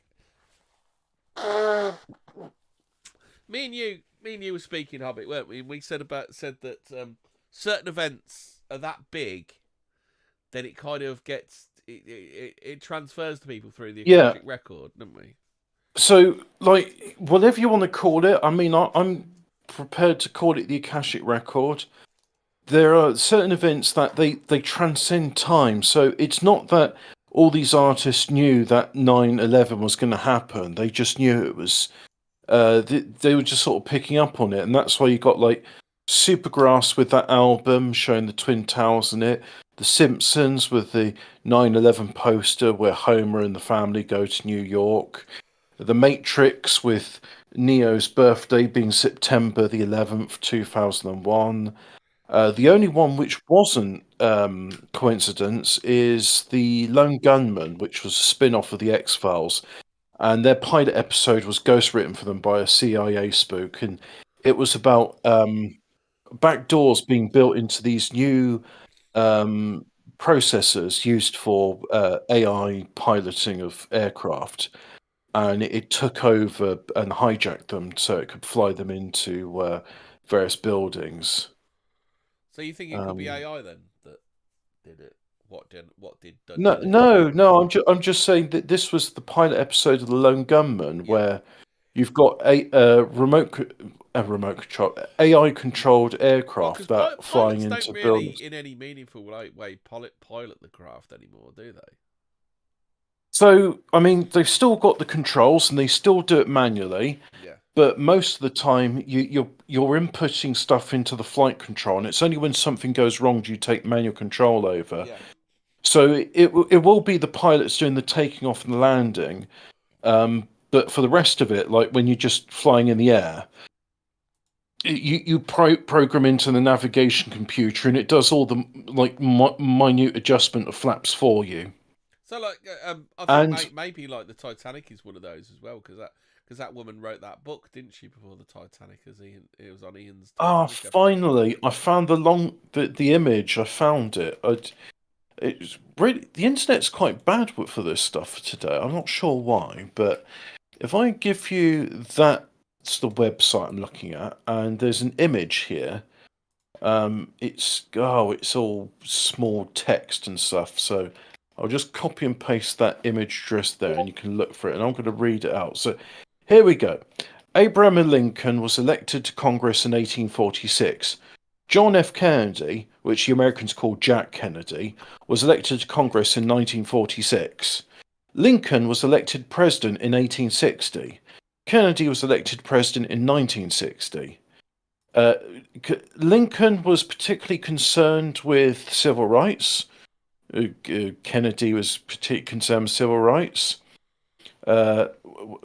Abraham, right, so when I start off, these statements begin with Abraham, then it's John Kennedy. Wife lost a child whilst living in the White House. Wife lost a child whilst living in the White House. Shot on the Friday. Shot on the Friday. Shot in the head. Shot in the head. Lincoln's secretary was named Kennedy. Kennedy's secretary was named Lincoln. Oh, more importantly, on the headshots, Hobbit, both men were killed by a bullet that entered the head from behind. Although there is some... right, because... Because it's the back of Kennedy's head that got blown out. But if you were to go with the official narrative, both were killed from a bullet that entered the head from behind. I'd like to say assassinated by the Southerner and also assassinated by the Southerner, right? Yeah. So Lincoln's assassin was John Wilkes Booth, who is the I want to say it's either the great-grandfather, great-granduncle of Cherie Blair, nay Cherie Booth, whose father, Tony Booth, was in the Confession series of films. What is it? Till Death Do Us Part. He was the layabout. So Tony Booth, his daughter, is a voice coach. No, it's not Sherry Booth then. No. Someone that Tony Booth or Sherry Booth knows is a voice coach, and she was seeing Keir Starmer during lockdowns to give private one-to-one voice therapy sessions, which I think is the new London term for a happy ending. Yeah. So anyway, succeeded by a Southerner named Johnson. Succeedor Andrew Johnson was born in 1808. Successor Lyndon Johnson was born in 1908. Oh, they're also John Wilkes, Southern Democrats and former senators. Assassin John Wilkes Booth was born in 1839. Assassin Lee Harvey Oswald was born in 1939. Booth was known by his three names. Oswald was known by his three names. Assassin's name on the I don't think this is on here, but another one on the vice presidents. Andrew Johnson was born in 1808. Lyndon Johnson was born in 1908. Yeah, that I just mentioned that bit. Did you say that? Sorry, I didn't say. Oh yeah. The successor Andrew Johnson was born in 1808. Yeah, so Booth. Oh no, we've not got to that bit yet. The assassin's name, John Wilkes Booth, composed of 15 letters. Lee Harvey Oswald, 15 letters. Lincoln was shot in the theatre named Ford. Kennedy was shot in a Lincoln made by Ford. Yeah.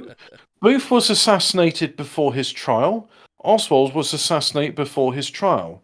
A week before Lincoln was shot, he was in Monroe, Maryland.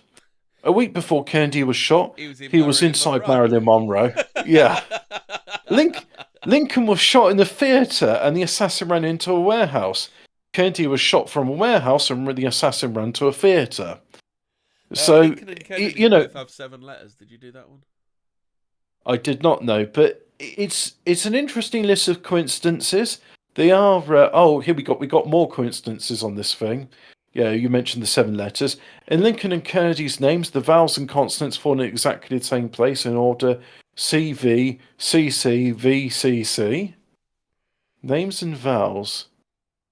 In Lincoln and Kennedy's names, the vowels and consonants fall exactly. Oh, I see it. Consonant, vowel, consonant, vowel, consonant.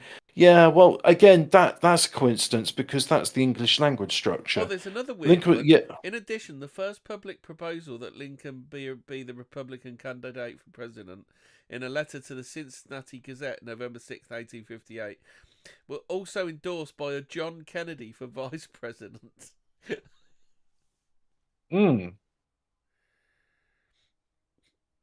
Yeah, so well that's not on the same day. They're saying here Lincoln delivered the Gettysburg Address on the 19th of November 1863.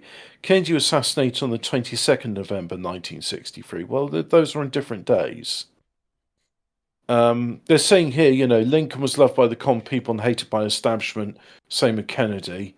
And it's like, yeah, well, they're both like one of the things they're not mentioning here, which really annoys me because this is like a big reason why both were assassinated. So, it cost a lot of money to do the Civil War, and one of the ways that what's his name, Abraham Lincoln, sought to recoup that was by issuing treasury bonds, and he did that in the form of greenback currency. And then Kennedy, who didn't like the Federal Reserve because he said it's usury, he also issued U.S. Treasury bonds in the form of notes, and they're collector's items these days, but they're still legal tender because there's a few stories of like cashiers being given a $2 note and then going like, "Oh, what do I do with this?" It's like, well, you put it in your till and then you give me the change for $2 because I've handed you $2. They're thinking it's like some sort. It's not legal tender because it's rare. Yeah, no. So they both of them they wanted to do away with the Red Shield central bankers. There was a Austrian economic. No, he wasn't an economist. There was an Austrian politician who also wanted to do away with the Red Shield central bankers. And funny enough, Kennedy was saying about he said some very complimentary things about Adolf Hitler.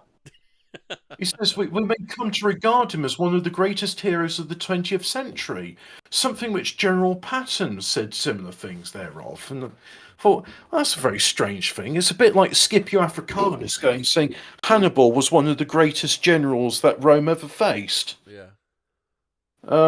Interesting. Can you imagine, like in a previous age where people had respect for the enemy and gone, yeah, they're a formidable opponent? Yeah. It's just it wouldn't be seen these days. Yeah, that's why General Lee was offered a place in the government, wasn't he? Because he was a formidable opponent. Well, that was it. But the other thing, the thing they want to show peace and reconciliation. I think these days there's no peace and reconciliation. Crush your enemies, isn't it? Kennedy's father had been the ambassador to England at the court of St. James.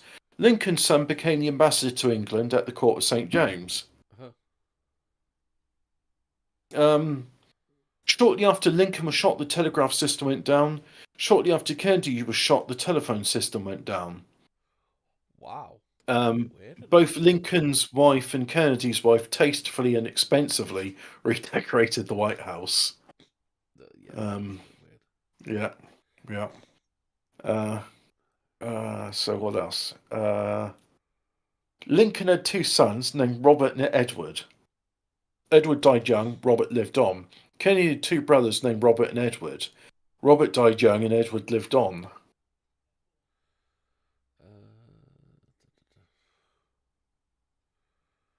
Some of these are a bit weird, a bit kind of like standard stuff for a president that's got murdered, though, aren't they? Nation experienced an emotional convulsion in both. Yeah, it's like, yeah. Lincoln's funeral train travelled from Washington, D.C. to New York. Kennedy's brother's funeral train travelled from New York to Washington, D.C. There's a ghost of his funeral train as well. People have been reported seeing its spectre many years later. Ooh. Yeah. Abraham was the first name of the man who filmed Kennedy's murder in the Lincoln. Is that Abraham Zapruder then, is it? Is it? I think I don't know. The man running us alongside Kennedy's car, snapping pictures with your 35mm camera, was a salesman of Lincoln cars. Yeah, well, I mean, yeah, because he was in a Ford Lincoln, and yeah, because then after that, he's like, Clint Eastwood played him in the film.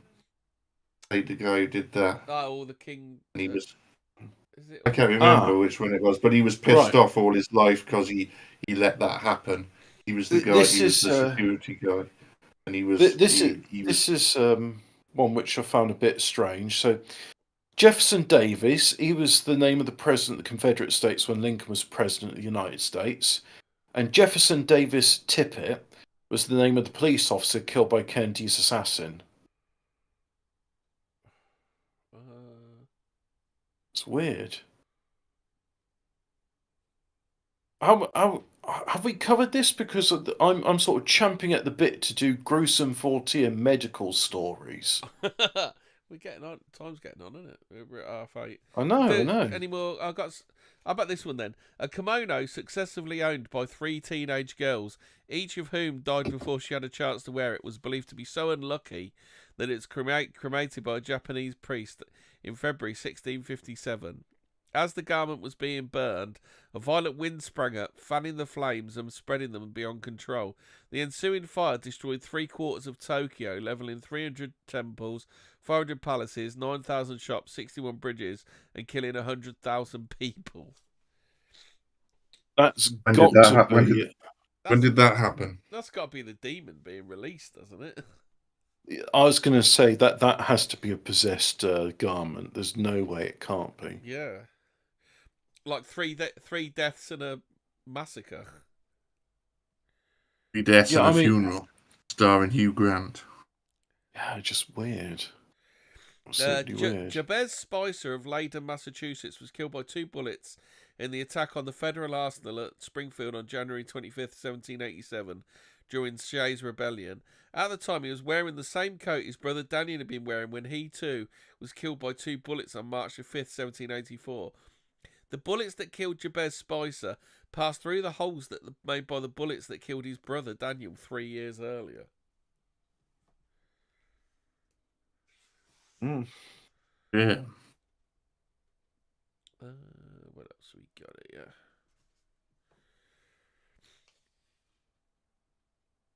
Well, whilst you're looking that up, I think there's a story I have got for that I have got for you, and it's Oh, this is a good one. In 1883, Henry Ziegland of Honey Grove, Texas, jilted his sweetheart, who then killed herself. Her brother tried to avenge her by shooting Ziegland, but the bullet only grazed his face and buried itself in a tree. The brother, believing he killed Ziegland, then took his own life. In 1913, Ziegland was cutting down the tree with a bullet in it. It was a difficult job, so he used dynamite. The explosion sent the old bullet through Ziegland's head and killed him. I'll take it that's a bullet with his name on it, then. weird.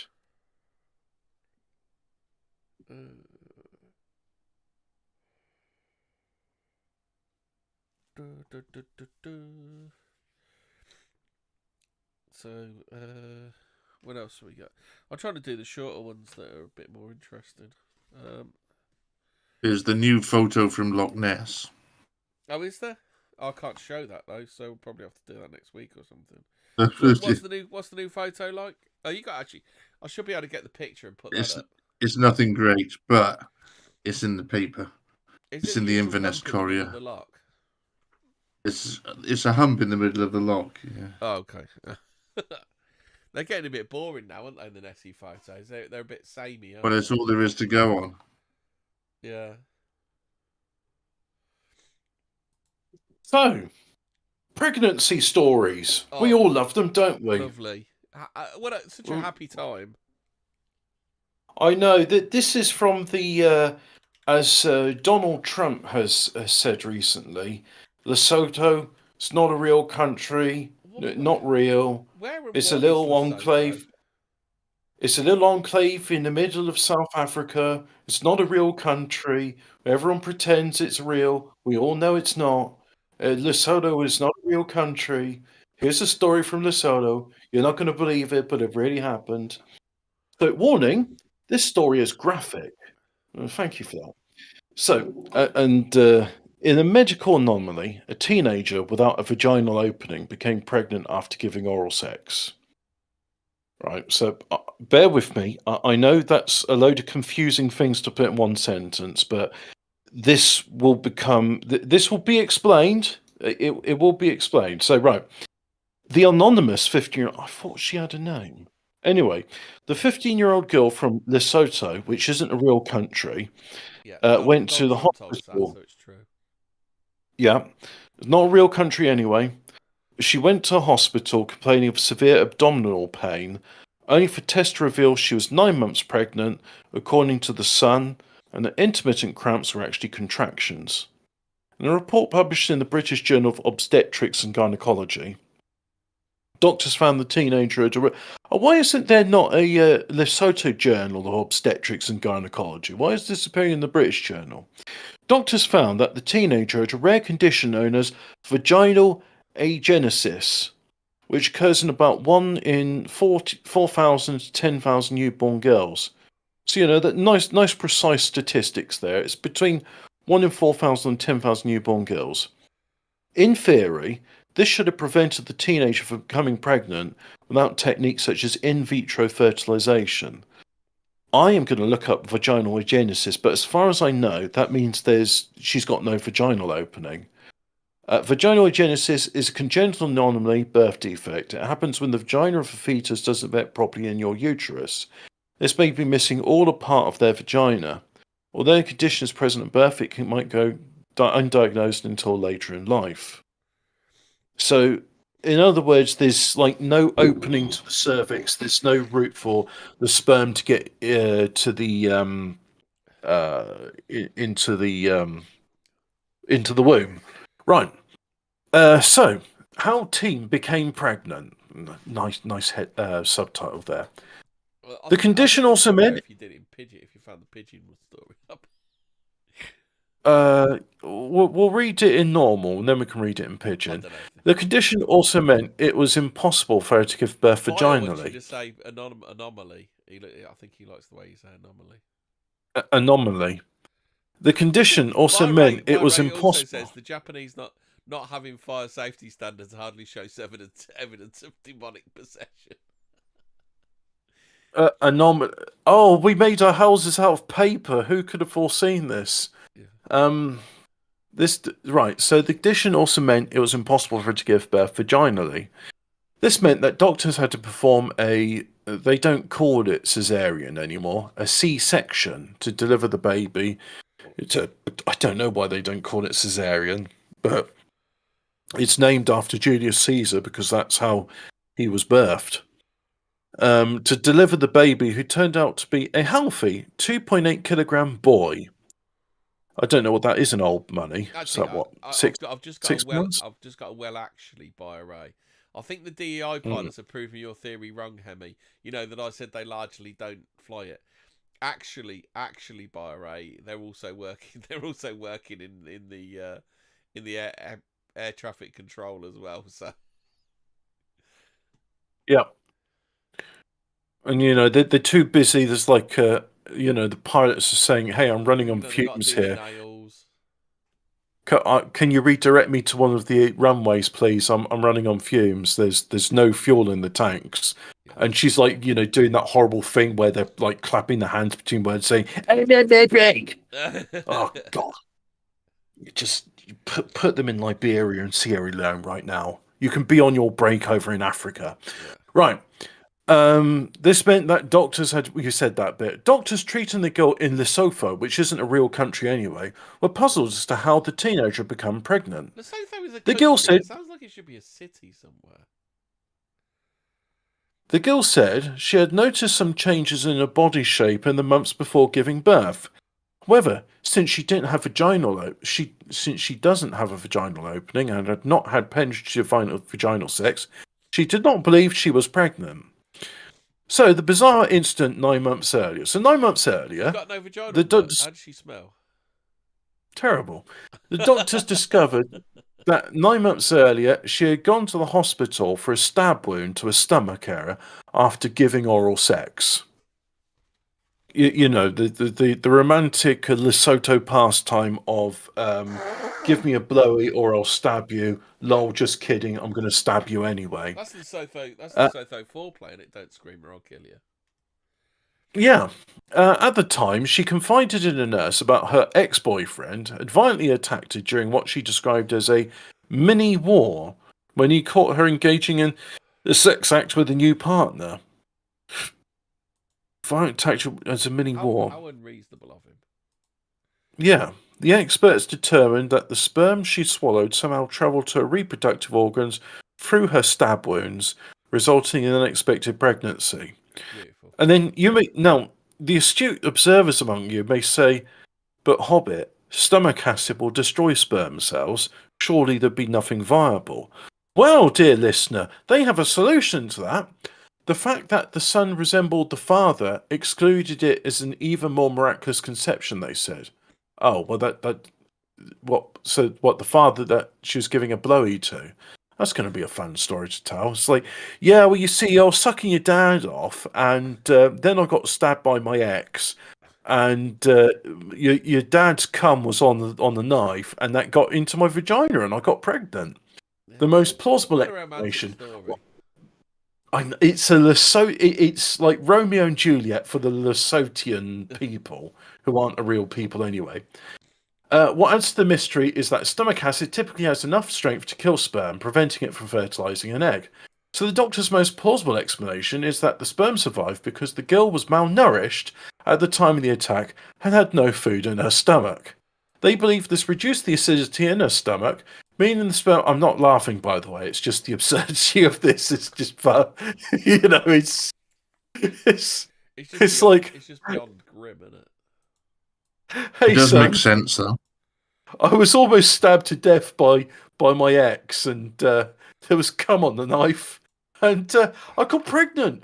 Who would have believed it? And that's why I call you chastity. It's like Jurassic Park, isn't it? Life finds a way. They believe this reduced the acidity stuff, yeah, and where it fertilized the egg. Subsequent interviews with the girl revealed she realized she didn't have a vagina after disappointing attempts with conventional intercourse, and as a result, engaged in oral sex as per the NY Post. Oh, what? So the NY That's what Post. happened. He tried sticking it in, and it was like bonk, bonk. It just bounced off. What the fuck? And it's like you're a virgin. It's like, yeah, but I can't go any further. Makes any sense to me, Hobbit. The case originated in 1988, but has come to light again after a report about a Scottish woman who, believing she had a burst appendix, found out she was pregnant and gave birth just 40 minutes later. This is the thing as well, that there's like some stories, yeah, where like they're really, really struggling with the pain of childbirth. But there's other stories where they think, I must be constipated or something, and then like, they're on the loo and they've pushed out a child, and it's like, oh, okay, I guess I wasn't constipated then; it was just pregnant. Yeah, that's only when they're huge. So they're like hugely fat women, though, aren't they? Usually. I don't know. I haven't read all the circumstances, but there are cases where I think they tend to be hugely fat women because hugely fat women have problems with their periods and things like that. So they don't have a regular cycle anyway, so they don't really know that their cycle's off because it's fucked up due to their poor health. What is this vaginal? Oh, is there? There's images of vaginal agenesis. This didn't come up in my medical science degree. Oh. Mind you, I wasn't really interested in obstetrics. I was more into. Vagina day. Well, I was more into microbiology, you see, and I know we was all supposed to be doing like human anatomy, but to be honest, I was far more interested in botany and yeast cultures and stuff. But it was all like pertaining to like, oh, well, this will lead you into jobs in the medical career. And it's like, hey, I'm not interested in being a doctor. Can I still do the course? And they're like, yeah, you can still do the course. But have you seen Shark Science has improved now, Hobbit? Oh gosh, it's man-made horrors which are not beyond my imagining. Hobbit, what if I was to tell you the mammoth could be recreated?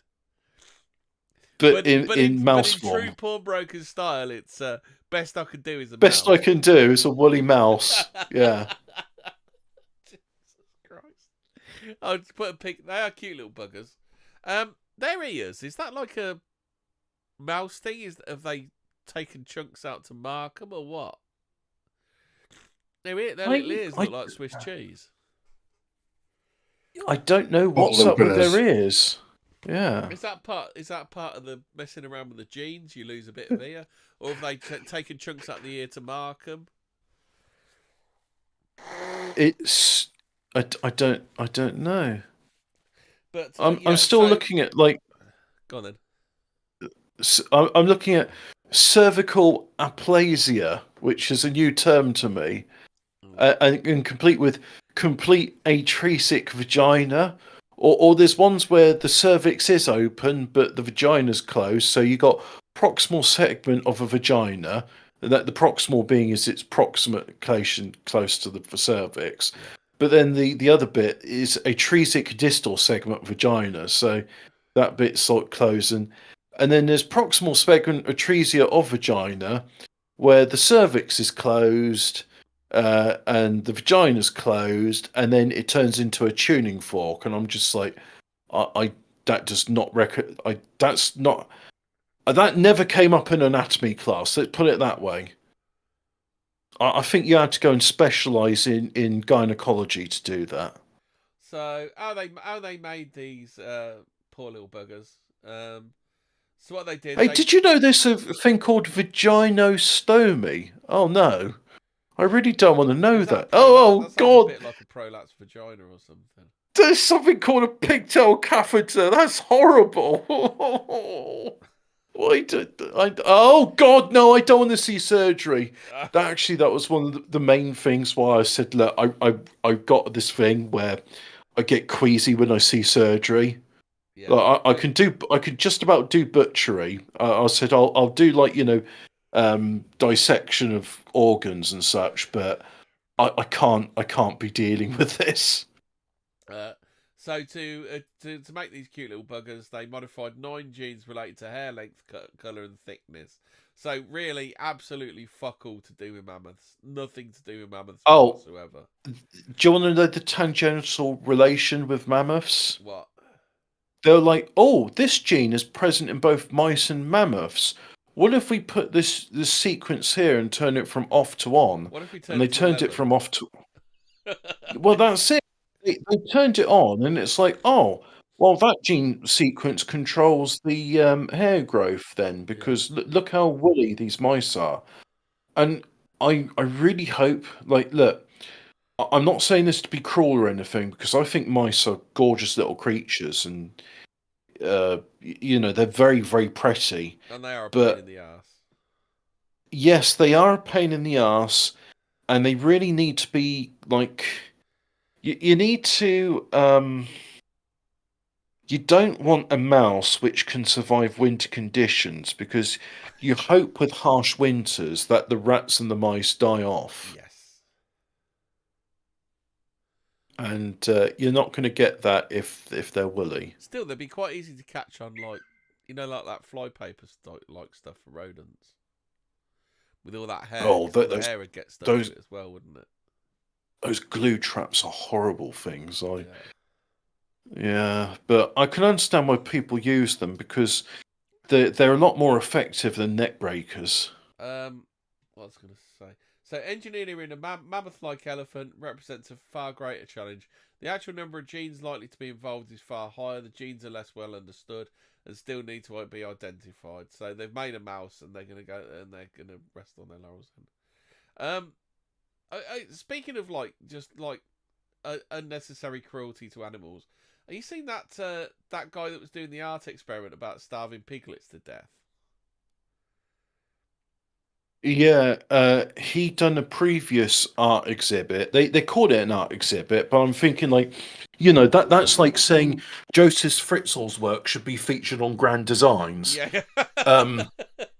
Or Fred West Patio should be featured on Garden Force? Should be on Garden SOS. Yeah, well, I was thinking, what was that show with Alan Titchmarsh and Charlie Dimmock? That was, I think, that was Garden SOS. What was it? Whatever it was. Garden Force? Ground Force. Ground Force, yeah, that's it. Ground Force. Yeah. So anyway, this Joseph Fritzl of Artists, his previous art exhibit was, he got like some goldfish and blenders and invited the audience to press the button, which then turned the blenders on and killed the goldfish inside. And 2 out of 3 goldfish were then blended. And I just think everybody involved in this should be dead. Yeah. And I think the artist should be... Obviously after the judicial process of it. Yes, so when he's found guilty by a jury of his peers in Denmark, he should then have the punishment fit the crime, which is nearly starved to death, and just before he's about to be starved, put into a blender, and then members of the audience can be invited whether or not to turn the baton on when he's found guilty by a jury of his peers in Denmark. Yeah. The punishment should fit the crime. Here he is wanting to starve pigs starve pigs to death, and the jury should be told about it. The Danish government could do their own little art exhibit. Well, the Danes have legalized euthanasia. Yeah. Yeah. I'm just saying that legalized euthanasia he should be considering legalized euthanasia on himself. Yeah. Have you seen this one? Euthanasia. Have you seen this one? Got some Yeah, that's it. now. Scientists have been Why is the exploring euthanasia? solution where, according to the Bible, Moses parted the water. The miraculous parting of the Red Sea to enable the Israelites to escape from Egypt, to escape from a hard day's work, is one of the best known biblical stories. A tale that has even made its way onto the silver screen, perhaps most notably in the Charlton Heston classic, The Ten Commandments. Today, most biblical scholars and historians believe that the precise location of the crossing, the spot where the waters parted, was somewhere along the modern-day Gulf of Aqaba, Alo Aqaba, I think, situated in the northern tip of the Red Sea. As it turns out, however, there's more to this stretch of water than just historical significance.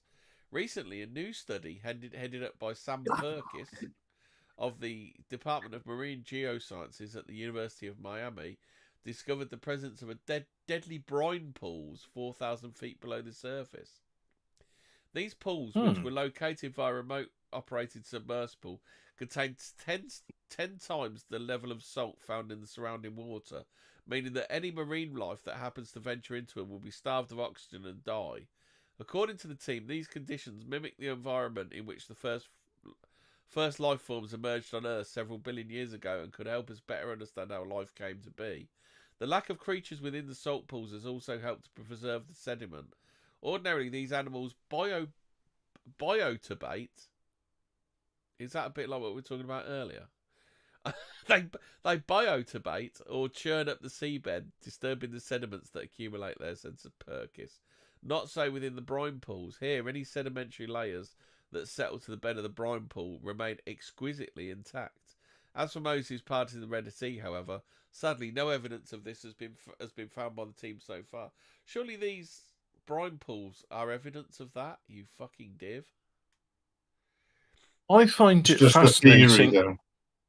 Yeah. How in seas, we're told and we see with experiments just how miscible bodies of water are, and various substances, and you get osmosis, and eventually until there's stasis in the water, and yet there's boundaries between the North and the Baltic Sea where you can see the two different bodies of water are not mixing.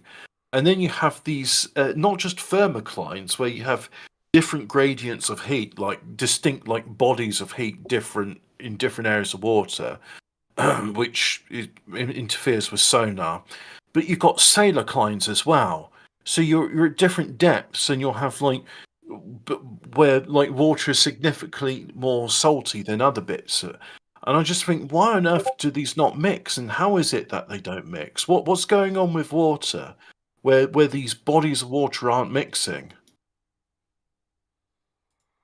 Oh, is this the picture you were going to... That's awful. That picture is terrible.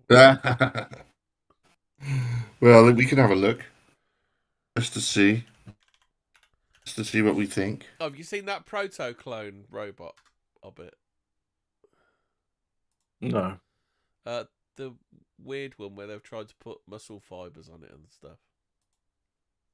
Oh, it's an Indian scam. No, it's Polish. I thought it was an Indian No, I company. was reading about it. It's Polish. Oh, okay. They're telling me it was a bunch of Indian scammers. Yeah, so company in Poland has created a humanoid robot with lifelike synthetic muscles. It's just creepy and weird looking. Hold on. Let's put a picture up first. Hold on. We're gonna switch from Nessie to Proto Clone. There we go. So there's Proto-Clone. It's just fucking creepy and weird.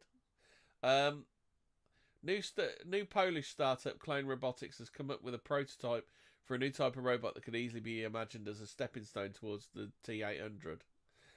Known as Proto-Clone, the robot is described as a synthetic human that has a body that looks a lot like an actual human flesh, with synthetic skin and muscles that are eerily lifelike. Yeah, it's kind of weird, and it just makes me feel a bit bleh. They play table tennis. Yeah. Well, they just had it like dancing around on a bit of string. So, but at the moment they're saying that described by the firm as the world's first bipedal musculoskeletal android, Proto-Clone takes a different approach to most modern robots by trying to emulate muscles, joints, and ligaments of the actual human body. So, Yeah, I'd be interested in how that works. Yeah. Ooh, it looks horror. It's just, ugh. It's like that Uncanny Valley stuff. It's just a little too creepy.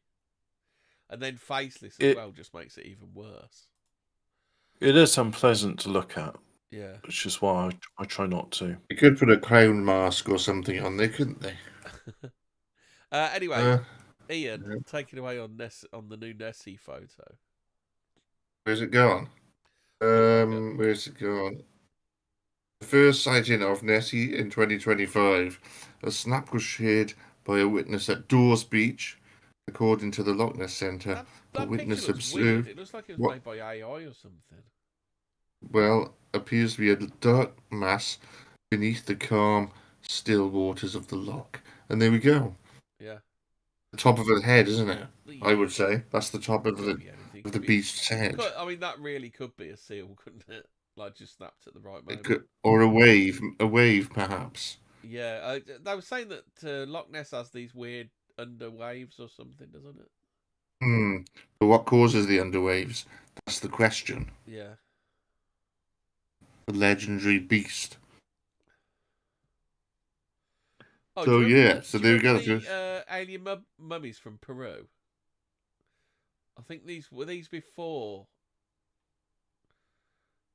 Were these before the Mexican ones? I think they were, weren't they? So anyway, they've had a good look at them, and they found dental work that consisted of fillings made from mercury, silver, copper, and tin. Yeah, I had a mercury filling. I got rid of it because it kept making me twitch and getting headaches. I did it. Yeah, so I just I didn't say any like stuff to the doctor, to the dentist about health concerns. Say, I'd like one of those ceramic fillings. Can you fill it? So he did it. So silver, copper, and tin. They'd all be pretty painful as fillings, wouldn't they? I mean, the thing is like it's fairly benign. No, it's fairly unreactive, but it's reactive enough that I felt it. So, So here's the conclusion from it: unless aliens performed human dentistry on each other, we can also assume that the mummy was very much human. Well, what if it was an alien but humans fixed its teeth? It's just like there we go. That's that solved. Nothing to see here, lads. Let's move on. Yeah, move along here. There we go. Another mystery solved. Yeah. What else? We got the woolly mammoth mice.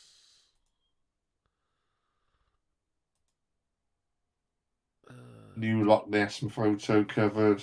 Yeah. What else?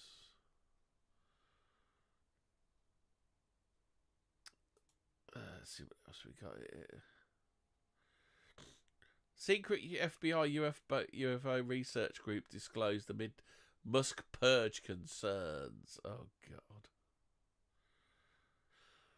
More cranks by the sound of it. Musk panic. The news comes of something as surprised as the existence of such a group within the FBI wasn't even officially recognised until now. I'm concerned that the FBI's UAP working group, they got wet ass pussy working group of it, could be affected by transition changes, and these leaders might not be aware of the incredible work these agents are doing. Well, it's not really the FBI's job, is it?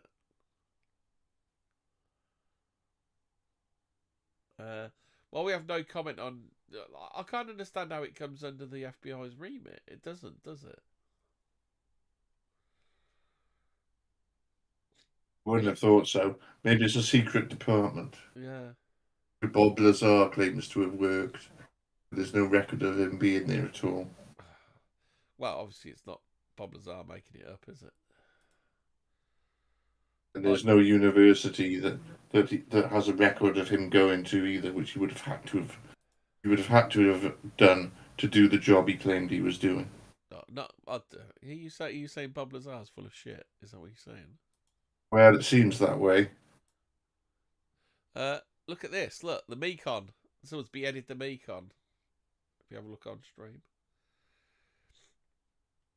Oh no, that thing. They found another gross fish. See, that's disgusting. Yeah, that's pretty good. These fish are fucking Scott. disgusting, aren't they? Literal terror from the deep. Just hit it with a fucking spade. Looks a bit like. Do you remember Kang from the Turtles? Looks a bit like Kang, doesn't it? It looks like someone's head is turned inside out. Yeah, gross. Just get a spade on it. Just get a fucking shovel to it. Get the guy that killed Jeff on the case. He'll do a Yeah. good job of it. Just get him on it with his shovel. Mermaid is attacked by a giant fish in bizarre viral video. That sounds like bollocks to me. It was like CGI. Oh, it's just that woman that was dressed as a. She was in an aquarium. Not a real mermaid. Oh, yeah, I think I've seen that one. That's Yeah. not a real mermaid, is it? It's just someone with a fin tail type thing. This is an old one. New scans reveal what lies inside the gruesome Fiji mermaid. Do you remember we did an episode on the Fiji mermaid?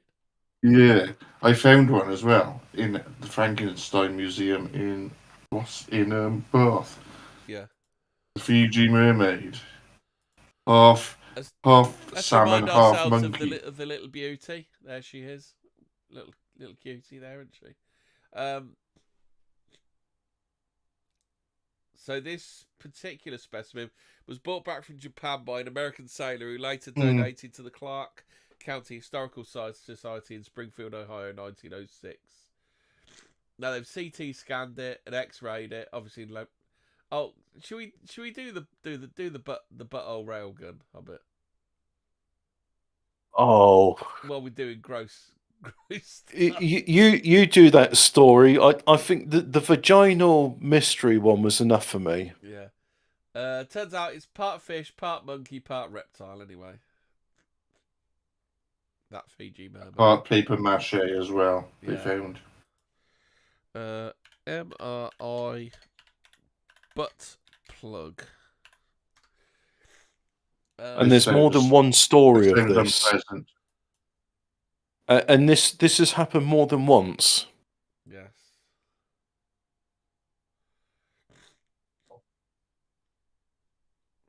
I'm on Snopes, so Snopes don't believe it. Snopes can't prove it.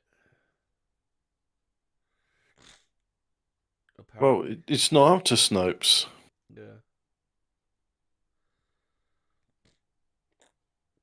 According to radiology lab, any metallic Okay, so the story is, there's two stories, isn't there? There's a man and a woman going to a. When a man loves a woman, Yeah. he puts a butt plug in his ass, and it has fatal consequences. That's when a man loves. That's when a man loves a man. Hobbit. Yeah. When a man loves a Well, woman, this is a woman. goes to the MRI, wears a butt plug full of iron in his butt. Yeah, that's when a man loves a man. This is actually one of those stories that turns out not to be a story, doesn't it? Well, it's It's Oh, happened the more than Daily Mail. once. The Daily Mail did a story on it, so it can't be total bollocks then, can it?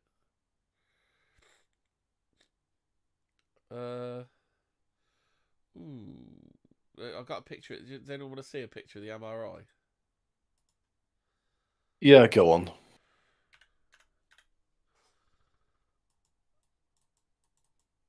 Oh come on, fucking! Oh no, it's an AVIF. That ain't gonna show, is it? Yeah. What's a fucking AVIF, Hobbit? Like, what is one of those? Oh, it's one of Well, those mental illnesses masquerading as an image format. Yeah. Sorry, I can't. I can't it's show what you clean images the of bath AVIF. with, isn't it?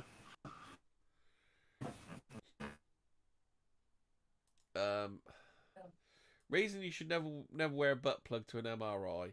Woman suffers major injuries after mistakenly wearing a sex toy to an MRI scan. She escaped with her life. Uh, Fucking-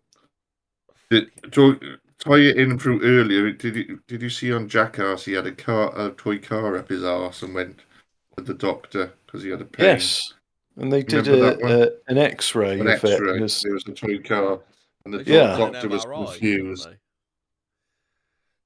well, That would have just stopped the while they lesson. didn't do an MRI. Yeah, And that's in the film, and I think in the same film he goes to a bathroom showroom, and then sits on the So toilet in the middle the patient of the sun reportedly and has purchased the the shit. sex toy on the basis it was 100% silicone, while still unadvised to have it inserted during it. Like, imagine that you're like that. You're that addicted to getting your fucking jollies that you can't take it out while you have an MRI. Maybe they just forgot. No, she wanted Did it to on have an purpose. MRI with her butt plug in. She thought it I was see. solid silicone, but she didn't And know there's a metal core to it. she thought it was funny. Yeah.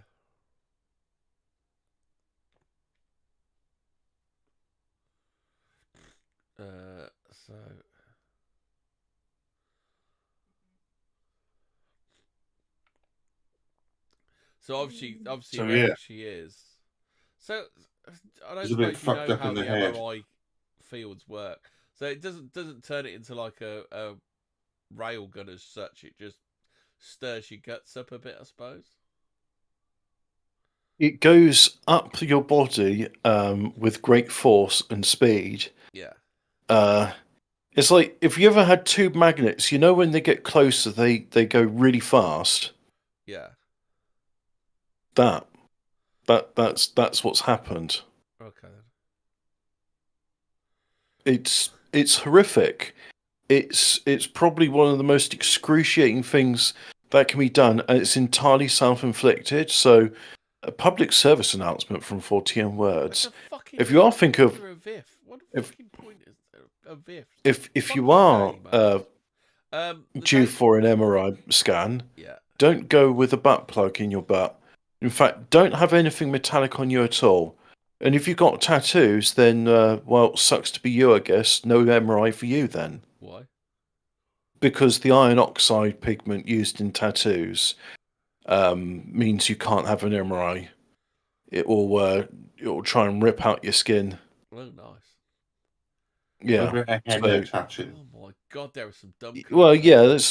that's not a real tattoo. But if you get tattoos, iron oxide and other ferrous pigments in it just means that you What about the can't do it. ones? So What about the ones you used to get free with bubblegum? Professor Taylor said there have been previous cases involving patients with serious mental health problems who, unbeknownst to staff, had swallowed metal objects and been horrifically injured during an MRI. One such case involved a 65-year-old man with schizophrenia who had swallowed items like metal sockets and a hinge pin and saw his stomach torn open during an MRI. Similar incident, a young child who'd swallowed 11 small magnets suffered a serious bowel perforation during a scan. Oh God. A study, And the messed up. study found that the incidence of objects having to be removed from rectums is on the rise, with cases particularly growing in men. There were 514 procedures to remove items out of rectums between April 2021 and March 2022, according to NHS data. People in their early 50s are the most likely to get an object stuck in their rectum, followed by people in their 20s. So if you have a look at the graph, oh no, I'll share the. I can't share. So the in other screen. words, Gen X and Gen Z confirmed to be most bum loving of all. Yeah, there you go, Hobbit. If you had have a look at that graph. I'm good, thanks. That X-ray was already bad enough. Yeah. So there are children of 1 to 4 having rectal surgery for stuff stuck in their butt.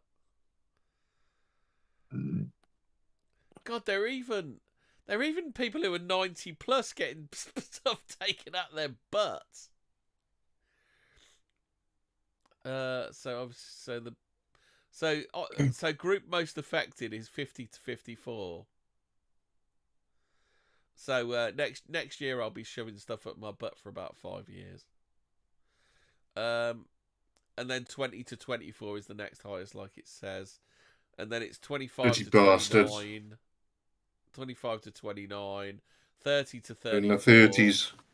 and then 30s is 55 safest. So the most likely years, your prime years for sticking stuff up your butt, from like 20 to 35, and then 50 to, then kind of probably between 45 and 60.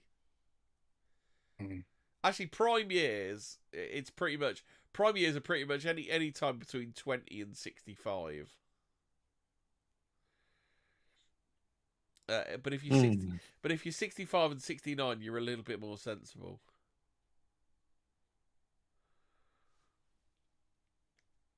Bonkers. So there you go. Disgusting people. Other incidents where patients have hidden guns on their person before going into an MRI have also resulted in injury or death as magnetic forces cause the firearm to discharge. Fucking hell. Who takes a gun into an MRI? Jesus fucking Christ.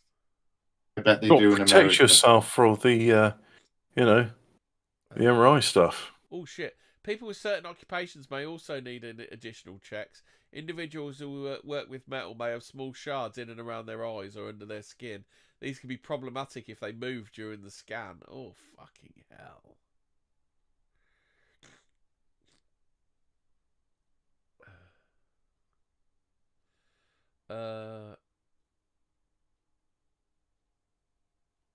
Placing sex toys or other things into the body during an imaging procedure may cause artifacts on the image, which may mean whoever is looking at the scan may miss something important.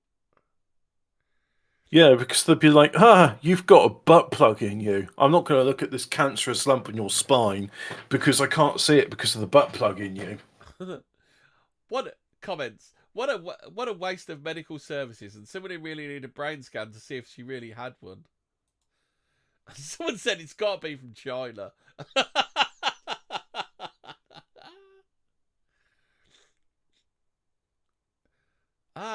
When I had my MRI scan several years ago, I told them I had a plate with screws in my femur and a wire pin in my pelvis from shoulder hip surgery. They said it'd be okay, and it was, but some years before the MRI scan, the wire pin in my pelvis broke, and I had to have the broken bit. Oh, it's a bit just. Yeah. It's Skip. gross. Yeah. Pass. Do you want to do any more? Because we could do revealed the most popular sex kinks in each UK city, including jeans and smoking. Smoking. How can jeans be a kink? That's just no. So Belfast is socks. Birmingham is cleavage. What? Brighton smoking. Bristol's bondage. Cambridge is cuckold. Cardiff is feet. Edinburgh are well into their sissy porn. Glasgow are into giantesses. Greater London is tight. E5 thumb. That turns me right on. Jobby. Leeds are into the foot jobs. Liverpool are into I biting. hope all 2 of our Glaswegian viewers enjoyed that. Of course, London's into feet as well, isn't it? Manchester like their giantesses. Newcastle are into trample, whatever that is. Newcastle are also into The jeans. immortal. Nottingham, like, I think that's big tits. I think that's big tits. Oxford as in the Hobbit trousers. are into burping. Yeah. It's burping Jeans put as you in the off, Hobbit? trousers. Burping's not. That's not a fetish. That's just like saying, "Oh, I'm into balloons and clowns." It's like, no, that's not a fetish. You just want to go to the circus. Sheffield like their spanking and Swansea like their belly. Swansea are fatties. Yeah, so Swansea like a tubby. Look, if Denise Van Outen burped, I would find it funny. I wouldn't go, "Oh yeah, that makes me erect." If she got her 20 tits years out, 20 years then ago. 20 years ago, Hobbit. yeah, She's gone 20 years she's gone a ago. bit Well, south. If you want to No, know, she's gone if you want to south. know how far the country's fallen, the most popular fetishes in 2004: tickling, foot fetish, hand job, foot job, bondage, tease and denial, foot worship, amateur, face sitting, and BBW. And if we go to current year -1, bondage, farting, tickling, giantess, female wrestling, face sitting, family taboo, mixed wrestling, foot worship, and female domination. is family taboo like the most popular search in Bradford? Yes, I think it is. Cousin loving. Another fuck? little known modern term is pegging, the act of a woman penetrating someone, usually a man with a sex toy. Yeah, using a strap And on. then going for an MRI scan afterwards. Meanwhile, Findom is financial domination, and Joy, which is capital Joy, involves an adult creator telling viewers how to perform self-pleasure.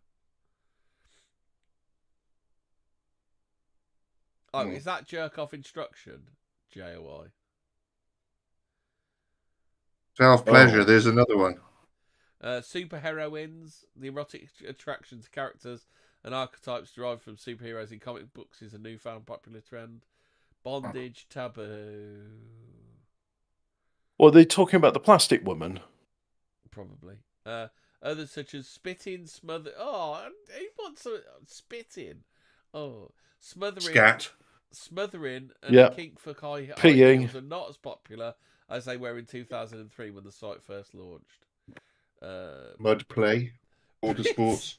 Brits are among the most prolific porn users in the world, with an average of 16.6 million searches for adult content made each month. We are a Big nation baby. of wankers. We're dirty boys. The big baby. Dirty boys. Big baby. Adult baby, yeah. The adult Adult film baby industry shitting is himself. estimated to be worth more than 15 billion a year. While thousands of British men and women enjoy pornography without issue, 1 in 20 Brits has a porn addiction. What the fuck? In some of the most extreme cases, experts have treated patients who watch X-rated content for up to 14 hours a day. Ball kicking. Ball kick. Yeah. Jeans. Ball kicking. Kicking. Oh yeah, ball busting. That's the one they like in. Yeah, kicking really hard in the balls. But I mean, that's just paying 20% VAT on everything. Jimmy Serious says in the comments, he says, "I really like an old bird in overalls smoking a pipe and changing the brakes on a 1987 Vauxhall Chevette. It's a bit niche, I admit it, but we're all different." Oh, we're talking about Denmark and the euthanasia and the bloke who should be like facing a trial in Denmark and getting euthanized when voted. So it is an exciting one, right? Denmark Postal Service to stop delivering letters. Yeah. Is that a fetish? Yes, it's the fetish of Denmark's state-run postal service, which is known as PostNord, is to end all letter deliveries at the end of 2025, citing a 90% decline in letter volume since the start of the century. Yeah. I asked the invention of email. my wife to dress up as a nurse, but she took it too seriously and just left me on a trolley in the hallway. That's not bad, that one. That's quite funny. Yeah, I like it. Good stuff. It's funny because it's true. I cannot believe farting is a fetish. Somewhat amusing, but not sexy. What if, like, okay, so audience, I like seagulling when I'm out dogging. So someone replies, nicking people's chips. what? What is seagulling? Ian, you're a filth expert. What is seagulling when you're out dogging? I suppose it must be shitting on you, isn't it? Shitting on you from a height, I would have thought. Yeah. Like seagulls do, isn't it? They like to just nicking people's chips. They like to fly. I think it is nicking someone's chips whilst, yeah. When they go to say, Does that do it for you then? Having a bag of chips and someone's stealing them, does that get you aroused? No, but in regards to Whereas- farting, right? So it's one of those things which, like, if you're sticking your this is Fortean After Dark, right? We're past the watershed moment. What's wrong with these people? Stocking suspenders and stilettos, old school and still the best. So anyway, if you're engaged in the act of congress with your lady friend, no, I'm talking about you put your Johnson into a cha-cha, and air gets caught in it because you know it's like it's not an airtight fit, and you're pushing things, and air gets involved, and you're inflating her a bit like like an inflatable bed, and then the term it's referred to as fuck farts. They just, bits of air get caught in there, and then they're farting, and then everyone's embarrassed. You have a laugh about it, but then you carry on. Yeah. You know, that's... But if it's just like you're in the lift and they're doing a brap and it's like, oh, that smells really bad, that's not sexy. But, if it's like just during the heat of passion, it's like, well, it happens, doesn't it? You don't start going, I can't believe you farted on my penis. I'm pulling out and we're never talking again. Yeah. Get out of my house. I think there's like there's like there's a sliding scale of farts where there's like some farts are acceptable and some farts are unacceptable. What if you're using the brown entrance though, and it happens for real? Yeah. What about that? Well, then you should be. I believe that's where the phrase "shit happens" comes from, doesn't it? Because it's your own fault, really, isn't it? It's like going to an MRI scan with a butt plug in and then going like, oh, I know I'm in excruciating pain. It's, it's like, you knew what you signed up for, dickhead. Yeah. Holy shit. Women abstain from sex may be putting their health in jeopardy, a group of scientists have warned. Researchers found That's right. Females between the age of 20 and 59 who had sex less than once a week were at a 70% Ladies, risk of death within 5 years. Ladies, if you're between the ages of 20 and 59, like the study suggests, and you're worried about premature death, get in touch with me and we can discuss, some relief. Samples showed that these women had elevated levels of a key protein linked to inflammation, which can cause damage to healthy cells, tissues, and organs. So if you're on a bit of a dry spell, girls, just DM Hobbit and it'll get you healthy again.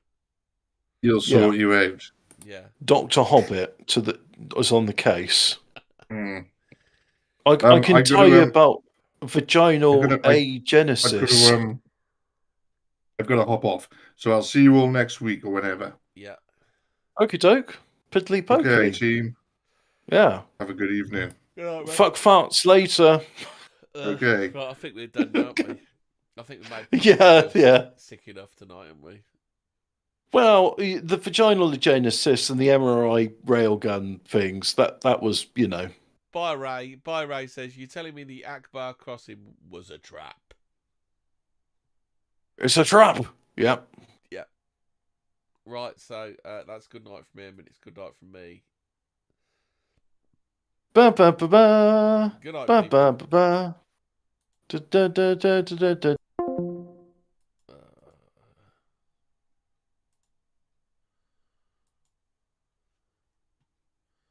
Don't do this to me.